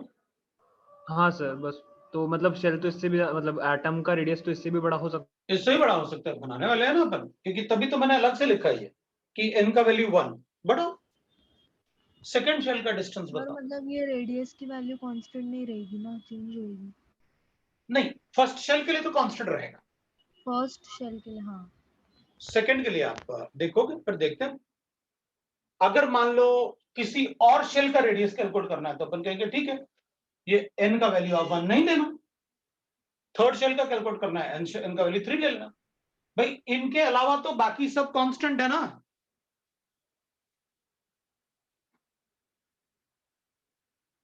इसके अलावा तो कोई चेंज नहीं हो सकता ना। Z तभी चेंज होगा जब हाइड्रोजन के अलावा कोई दूसरा एटम होगा, तो अपन ऐसे कर देंगे। है। हाँ सर। सर आपने ऊपर क्या लिखा है? We get radius of hydrogen लिखा है, वी गेट RH। ये रेडियस ऑफ हाइड्रोजन एटम लिख दिया हमने। आप उसको सिर्फ R लिखोगे तब भी चलेगा। वो सर आर क्लियर नहीं दिख रहा। तो अगर अपन को रेडियस कैलकुलेट करना है तो उसे कैलकुलेट करेंगे ना, 0.529 into n square by z। ये लो, हाइड्रोजन के लिए z का वैल्यू तो 1 ही रहेगा। आप किस शेल का रेडियस कैलकुलेट करना चाहते हो बताओ, वो n का वैल्यू चेंज कर लो, बाकी सब तो कांस्टेंट है ना। अब अगर हाइड्रोजन के लिए कैलकुलेट करूंगा तो n भी 1 होता है और z भी 1 होता है, तो ये आ गया। लो भैया, एमस्ट्रॉन्ग। कोई दूसरा एटम होगा तो ठीक है, कोई दूसरा एटम है तो z बताओ उसका, और उसका शेल बताओ n, तो मैं कैलकुलेट कर दूं। सर लेकिन जेड में खाली वही एटॉमिक नंबर डाल सकते हैं ना जो हाइड्रोजन लाइक स्पीशी हो। हाँ, तो मैंने कब कहा कि दूसरा डाल देंगे, कोई प्रॉब्लम नहीं। अब एक बात देखो सर, ये जो आपने लिखा हुआ है n स्क्वायर बाय z, अब देखना, अपन को पता है कि अगर मैं किसी भी पीरियड में इन अ पीरियोडिक टेबल, अगर अपन LHS से RHS की तरफ जाएंगे किसी भी पीरियड में, तो बताओ साइज का क्या होता है, बढ़ता है, कम होता है, क्या होता है?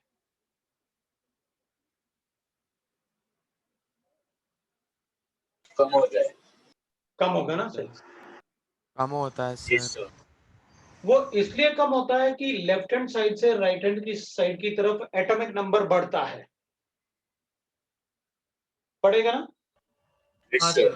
हाँ और sir. Number for the shell n का वैल्यू सेम रहेगा, मतलब number for the shell same रहेगा। जैसे अपन लिखेंगे ना बोरॉन, कार्बन, नाइट्रोजन, ऑक्सीजन, तो आप ऐसे लिखोगे। बोरॉन होता है 5 एटॉमिक नंबर यही है, रहेगा सर। 2 और 3 लिख लोगे। कार्बन लिखोगे 6 होगा तो 2 और 4 लिख लोगे। नाइट्रोजन होगा तो लिखोगे 7, अच्छा 2 और 5 हो जाएगा। मतलब शेल के नंबर 2 ही हैं सभी में, क्योंकि ये नंबर फॉर द शेल होता है। शेल सभी में दो, मतलब सभी सबके सब सेकंड पीरियड के होते हैं, ये सब सेकंड पीरियड में। लेकिन यहां से यहां जाऊंगा तो साइज डिक्रीज होता है। साइज डिक्रीज क्यों होता है? बिकॉज जेड से रेडियस इनवर्सली प्रोपोर्शनल होता है। अगर एटॉमिक नंबर बढ़ेगा तो रेडियस छोटा होगा। शेल सब में दो, मतलब सभी पीरियड में एलएचएस से आरएचएस की तरफ जाओगे तो एटॉमिक नंबर बढ़ेगा, एन उसका कांस्टेंट रहेगा तो रेडियस कम होगा। इसका मतलब इसका फॉर्मूला तो पीरियोडिक टेबल को भी फॉलो करता है। अच्छा फॉर्मूला है, मतलब इसका फॉर्मूला करेक्ट है। अब अपन कहेंगे अच्छा ठीक है सर, एक बात बताओ, एक ग्रुप में तो टॉप टू बॉटम होता है ना, उसमें तो शेल भी बढ़ता है Yes. और एटॉमिक नंबर भी बढ़ता है। अब बताओ साइज बढ़ेगा या साइज कम बढ़ता होगा? है। Yes, बढ़ेगा। साइज बढ़ता है इसलिए सर। बढ़ेगा क्योंकि एटॉमिक नंबर क्योंकि बढ़ेगा n तो सिर्फ स्क्वायर जेड से है, बढ़ेगा। लेकिन साइज में क्या है? नंबर ऑफ स्क्वायर है। शेल्स बढ़ रहा है। अबे नहीं, स्क्वायर है। स्क्वायर साइज है। में स्क्वायर है। स्क्वायर है, तो हाँ सर। साइज अगर थोड़ा भी बढ़ा तो ये बहुत ज्यादा बढ़ जाएगा। हाँ सर। इसका मतलब है टॉप टू बॉटम में भी ये एप्लीकेबल हो रहा है। बड़ा अच्छा मतलब फिर फॉर्मूला हो गया अपना। इसका मतलब है this formula is in agreement with the periodic table. जो पीरियोडिक टेबल में वेरिएशन है वही इसके फॉर्मूला में भी है। ठीक है, इसका मतलब इसका काफी अच्छा फॉर्मूला है, इसलिए इसको नोबेल प्राइज भी मिला। ठीक है, अब अपन क्या करेंगे, अपन इस इक्वेशन को यूज करके एटम के बारे में सारे इंफॉर्मेशन निकाल, जितना मैक्सिमम इंफॉर्मेशन हो।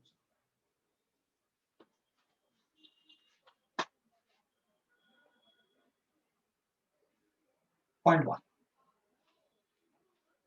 To calculate the radius of any atom.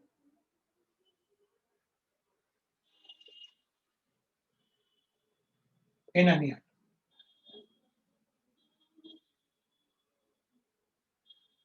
भाई एटम बताओ तो z पता चल जाएगा। इन एनी एटम मतलब एटम बताओ तो z पता चल जाएगा, और शेल बताओ तो मैं उसका रेडियस कैलकुलेट करूँ। R will be equal to 0.53 ले लेंगे अपन, वो 29 को 3 ले लेते हैं calculation. n square by z। Unit का ध्यान रखना कि आप एंगस्ट्रॉम यूनिट लेते हैं।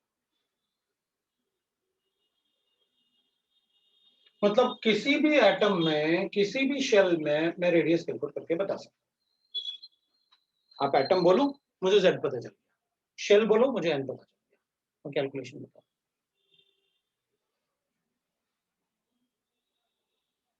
To calculate the velocity of electron,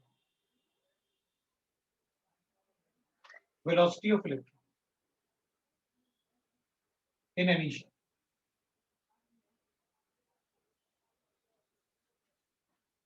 I will write V will be equal to 2.18 into 10 to the power of 6 Z by n meter per second.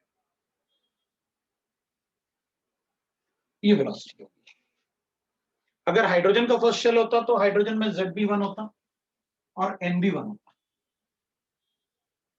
इसका मतलब जो इलेक्ट्रॉन फर्स्ट शेल में था ना, जो मैं कह रहा था वो घूमता रहता है ऐसे, उसकी वेलोसिटी इतनी थी 2.18 10 की power 6 metre per second. Hydrogen में फर्स्ट शेल में n का वैल्यू 1 होगा और z का z होगा। तो अपन कहेंगे ये कैलकुलेट कैसे किया ये बता दो। ठीक है, because we know that mvr is equal to nh upon 2 pi.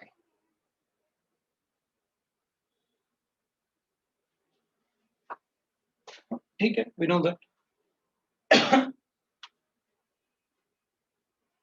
तो v will be equal to nh upon 2 pi mr.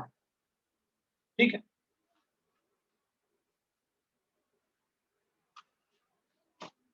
अब एक्चुअली अपन इन सब फॉर्मूले को इस फॉर्म में इसलिए लेके आए ताकि अपन को एटम का इंफॉर्मेशन ये तो पता ही रहता है, बाकी सारे कांस्टेंट है।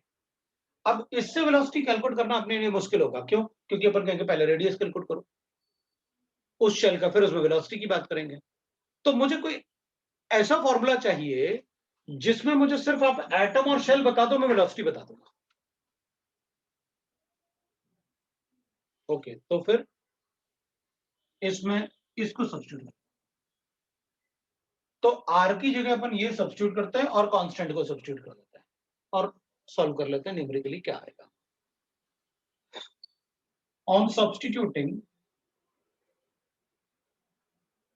value of r from equation 5 and constants, फिर अपन कांस्टेंट्स को भी सब्स्टिट्यूट। तो ठीक है, पहले तो वैल्यू ऑफ r सब्स्टिट्यूट करके वेलोसिटी का फॉर्मूला बना लेते हैं। v is equal to nh upon 2 pi m और r सब्स्टिट्यूट करता हूं यहां से। सो r होता है n square h square into 4 pi square k z square m, ये होता है। अब क्या, इनको कैंसिल कर देता हूं, 2 भी कैंसिल करता हूं, पाई भी कैंसिल करता हूं, m भी कैंसिल करता हूं, काफी कुछ कैंसिल हो गया। अपने पास बचा 2 पाई के z e square upon nh। z और n के अलावा सब कांस्टेंट है। z न्यूमरेटर में आ रहा है और n डिनोमिनेटर में आ रहा है। अब देख लो अपने आप, इसलिए मैंने इधर तो देखो n स्क्वायर बाई z था, वहां पर मैंने z बाई n लिखा। ऐसा क्यों? क्योंकि वो फॉर्मूले में वैसे ही आ। Yes sir. तो मैंने आपको वेलोसिटी का एक्सप्रेशन बताया है कि how to calculate the expression. मैंने वो वैल्यू जो लिखा हुआ है वो कैसे लिखा आपने करेक्टली, तो पहले लिख write. Third we can write that. Third point में पहले अपन थोड़े से क्वेश्चन कर लेते हैं इन दोनों से, फिर मैं थर्ड पॉइंट में कुछ न्यूमेरिकल क्वेश्चन करते हैं छोटे छोटे, फिर उसके बाद अपन थर्ड पॉइंट। अदरवाइज जैसे तुम्हारी मर्जी, अगर आपको लगता है कि सर एक एटम के लिए मुझे एटॉमिक नंबर पता होगा, शेल नंबर पता होगा, तो कैलकुलेशन के लिए आप बाद में करवा दो, कुछ जहां थोड़े और पॉइंट लिख दो। क्या करना है, एक और पॉइंट डिस्कस करें या मैं आपको कैलकुलेशन करवाऊं? सर पहले पॉइंट्स डिस्कस कर लेते हैं।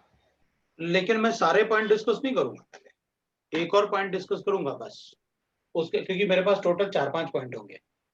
मैं एक पॉइंट और डिस्कस करूंगा, उसके बाद अपन कैलकुलेशन कर सकते हैं, ऐसे कर सकते हैं।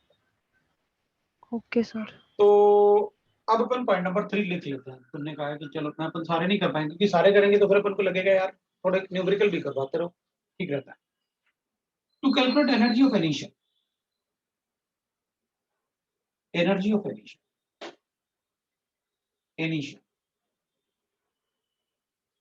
तो जो शेल की एनर्जी होगी ना, वो इलेक्ट्रॉन की भी एनर्जी होगी जो उस शेल में प्रेजेंट है। अपन यूज करेंगे E is equal to -13.6 into Z square upon n square electron volt, ऐसे कैलकुलेट करूंगा। मतलब अगर मुझे किसी शेल की एनर्जी कैलकुलेट करना है, किसी भी एटम में किसी भी शेल का एनर्जी कैलकुलेट करना है, तो मैं ऐसे कैलकुलेट कर लूंगा। अब अपन कहेंगे आप जैसे इसमें डायरेक्टली लिखा था, आपको सिर्फ मुझे सिर्फ फॉर्मूले चाहिए, रेडियस का फॉर्मूला, वेलोसिटी का फॉर्मूला, एनर्जी का फॉर्मूला, ये फॉर्मूले चाहिए मुझे। डेरिवेशन में इसलिए बता रहा हूं कि अगर एडवांस वाले बच्चे होंगे तो उनको डेरिवेशन की जरूरत पड़ेगी, राइट। मेंस वालों के लिए डेरिवेशन की जरूरत नहीं पड़ेगी, वो पूछते भी नहीं। तो अपन एक काम करेंगे, energy of the shell calculate करने के लिए अपन ऐसे लिख लेंगे, energy of shell, energy will be equal to, अपन सीधा एनर्जी लिख लेते हैं, total energy of the shell is equal to, मैं लिखूंगा that is the kinetic energy plus potential.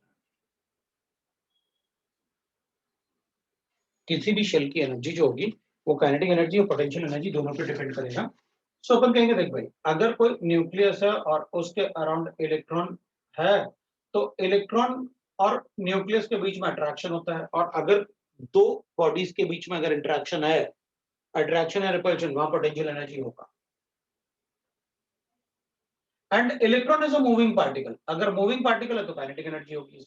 मुझे दोनों एनर्जी चाहिए, उसके पास काइनेटिक एनर्जी है because electron is a moving particle, move कर रहा है तो काइनेटिक एनर्जी होगी, और it is attracted to the nucleus, positive charge से अट्रैक्शन है, इसलिए उसमें पोटेंशियल एनर्जी।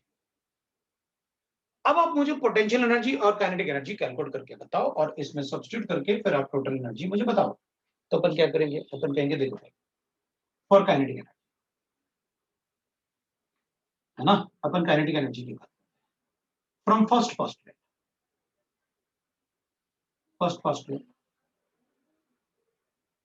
ये लिखा हुआ इक्वेशन 3। अगर आप इक्वेशन 3 को देखोगे ना तो दोनों तरफ आपको 1/2 से मल्टीप्लाई करना है, बस 1/2 से मल्टीप्लाई करो, you'll get the energy in terms of charge. Half mv square will be equal to half kz square upon r. Okay. From equation 3 we get क्या मिल गया अपन को, 1/2 kz square upon r is equal to half mv. मैंने equation 3 लिख लिया, मतलब kinetic energy मेरे पास आ गया कितना का, half kz square upon r आ गया। पोटेंशियल एनर्जी, तो अपन कहेंगे ठीक है, पोटेंशियल एनर्जी की बात करते हैं। फॉर पोटेंशियल अपन कहेंगे देख भाई, पोटेंशियल एनर्जी जो होता है ना वो होता है फोर्स इनटू डिस्टेंस,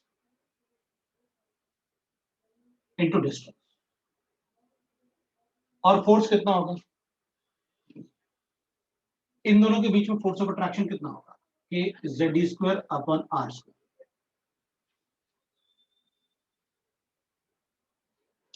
और उन दोनों के बीच में डिस्टेंस कितना है तो अपन कहेंगे आर। लो पोटेंशियल एनर्जी दिया भाई, force into distance is potential energy. आपको याद होगा मैंने आपको एक बार फॉर्मूलेस लिखवाए थे सारे, उसमें पोटेंशियल एनर्जी भी था, काइनेटिक एनर्जी भी था, एंगुलर मोमेंटम भी था, लीनियर मोमेंटम भी था, कूलम्बिक फोर्स ऑफ अट्रैक्शन भी था, वो फॉर्मूले।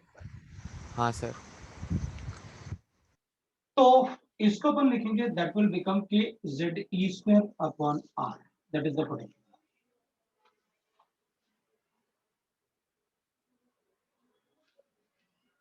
ये इलेक्ट्रॉन नेगेटिवली चार्ज है और ये पॉजिटिवली चार्ज है, तो बताओ इनमें अट्रैक्शन होगा या रिपल्शन होगा?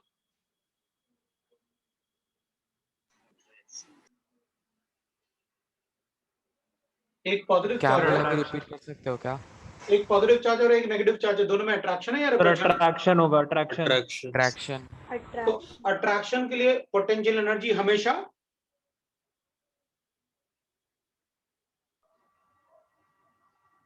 पॉजिटिव। अबे नेगेटिव। रिपल्शन, एक बात बता ना, अगर इन दोनों में अट्रैक्शन होगा ना तो अट्रैक्शन से स्टेबिलिटी बढ़ती है, और किसी की भी स्टेबिलिटी तभी बढ़ेगी जब उसकी एनर्जी कम हो।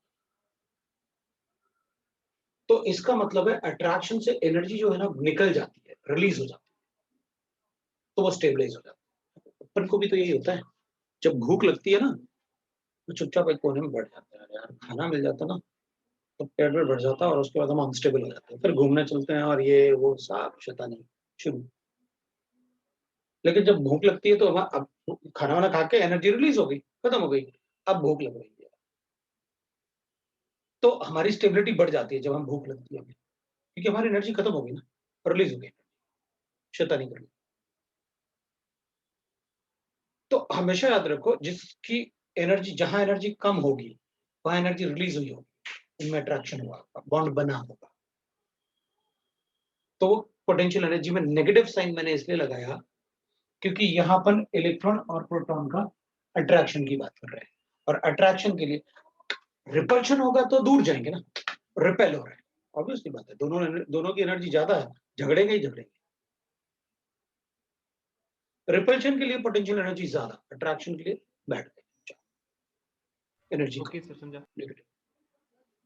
राइट ना। अब वो क्या ना, थोड़ा सा अपन को याद रहेगा डेली लाइफ से, अरे यार सबने बताया था, चुपचाप बैठ गए मतलब एनर्जी डाउन हो गई। एनर्जी डाउन मतलब रिलीज, एक्सोथर्मिक, मतलब अट्रैक्शन में हमेशा अपन को एनर्जी रिलीज बतानी है, तो एनर्जी कम हो गई जिसकी जो अट्रैक्शन। मुझे पोटेंशियल एनर्जी भी पता है, मुझे काइनेटिक एनर्जी भी पता है, इसमें सब्स्टिट्यूट करता हूं और energy of the shell, energy of the shell will be equal to kinetic energy, that is 1/2 k ZD square upon R, ये तो kinetic energy, plus potential energy हो जाएगी मेरे पास minus k ZD square upon R। ये तो के ZD square upon R दोनों में आ रहा है, तो ये 1/2 हो गया, ये -1 हो गया, बाकी पार्ट तो एक जैसा है, के ZD स्क्वायर अपॉन R। तो 1/2 प्लस में है और -1 है, तो क्या आएगा अपन के पास, -1/2 ना, -1/2 k ZD square by R। -1/2 k ZD square upon ZD square, ये आ जाएगा, राइट। ये आ गई टोटल एनर्जी अपने पास। अब अपन क्या कर सकते हैं, इस टोटल एनर्जी से अपन ऐसे भी लिख सकते हैं, देखो, सो एनर्जी टोटल या total energy of the shell will be equal to -1/2 k ZD square upon R, ये आ गया मेरे पास formula, energy total of the shell. अच्छा, मैं ऐसे भी लिख सकता हूँ, E total for the shell ना, शेल की एनर्जी को ऐसे भी लिख सकता हूँ, तो माइनस है ना, जरा काइनेटिक एनर्जी से कंपेयर करो, मैं ऐसे लिख सकता हूँ, लिख सकता हूँ ना, क्योंकि हाफ के ZD square upon R, half के ZD square upon R is nothing but the kinetic energy, लिख सकता हूँ ना मैं। हाँ सर, हाँ sir.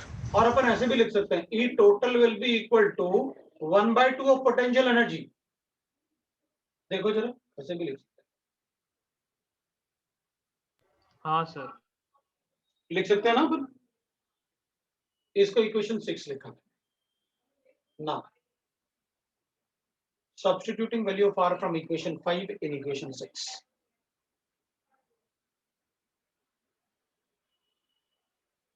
value of R from equation 5 in 6 we get, अब R को सब्स्टिट्यूट करो इसमें और कांस्टेंट डाल दो, you will get this equation. अब मतलब डेरिवेशन अगर करना है तो अपन कर सकते हैं,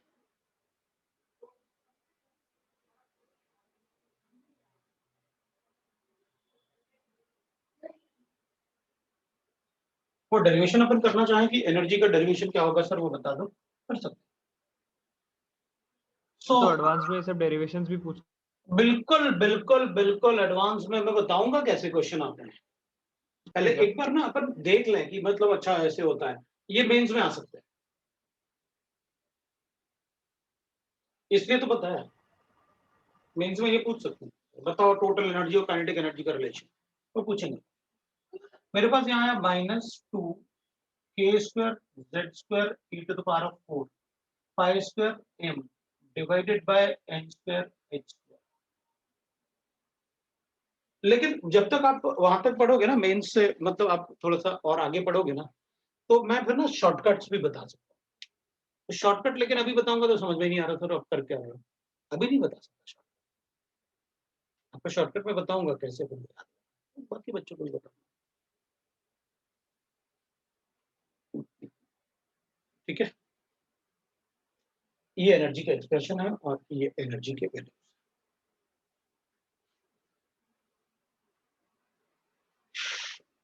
आज अपन यहीं तक पढ़ेंगे, नेक्स्ट क्लास में आगे डिस्कस करेंगे। अब अपन इसमें क्वेश्चन चाहें तो कर सकते हैं, कि थोड़ा सा अगर क्वेश्चन करना है अपन को तो अपन क्वेश्चन डिस्कस कर सकते हैं, मतलब 3 पॉइंट तक ही आज अपन डिस्कस करेंगे, 4th वाला पॉइंट अपन नेक्स्ट क्लास में करेंगे। अब मैं ये पार्ट हटा रहा हूं,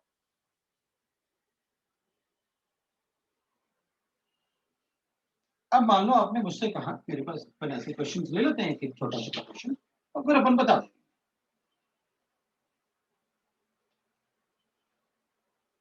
कैलकुलेट रेडियस ऑफ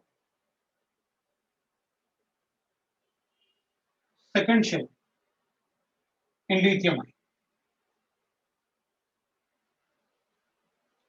अब हाइड्रोजन लाइक का मतलब है जिसमें एक ही इलेक्ट्रॉन है। लिथियम के 3 इलेक्ट्रॉन होते हैं, 2 निकाल दिए मैंने तो 2 पॉजिटिव लिखा। हमें उससे फर्क नहीं पड़ता क्योंकि Z थोड़ी चेंज होता है, Z तो नंबर ऑफ प्रोटॉन होते हैं, आयन बनाने से प्रोटॉन थोड़ी चेंज होता है। तो इसमें क्या होगा, आंसर के लिए रेडियस कैलकुलेट करना है अपन को। सेकंड शेल लिखना था इन लिथियम आयन, तो n का वैल्यू 2 है, Z का वैल्यू 3 है, therefore R will be equal to 0.53 into n square मतलब 2 का square divided by 3, so 0.53 into 4 by 3, that's your answer.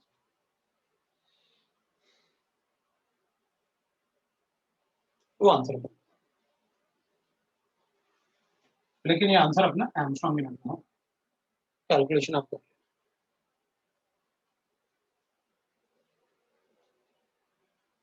calculate velocity of electron.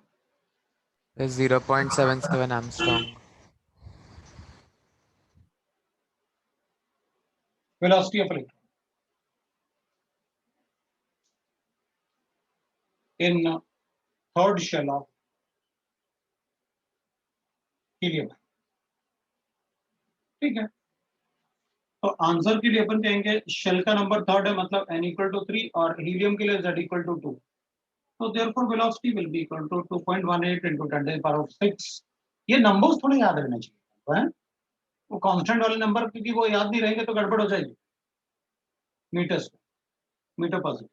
so velocity will be equal to 2.18 into z कितना given है 2 by 3, ये metre. इस type से अपन question solve कर सकते हैं।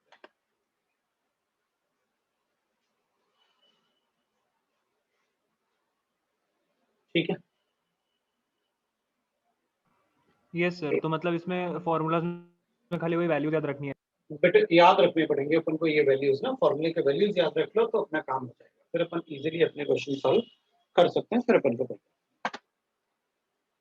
तो आज अपन इतना ही पढ़ते हैं, नेक्स्ट टाइम अपन एनर्जी से डिस्कस करना शुरू करेंगे, और अगर और भी क्वेश्चंस कर सकते हैं इसमें, लेकिन आज आपको केमिस्ट्री का होमवर्क नहीं होगा, बाकी फिजिक्स और मैथ्स पढ़ लेना ना, केमिस्ट्री का होमवर्क अपन नेक्स्ट टाइम।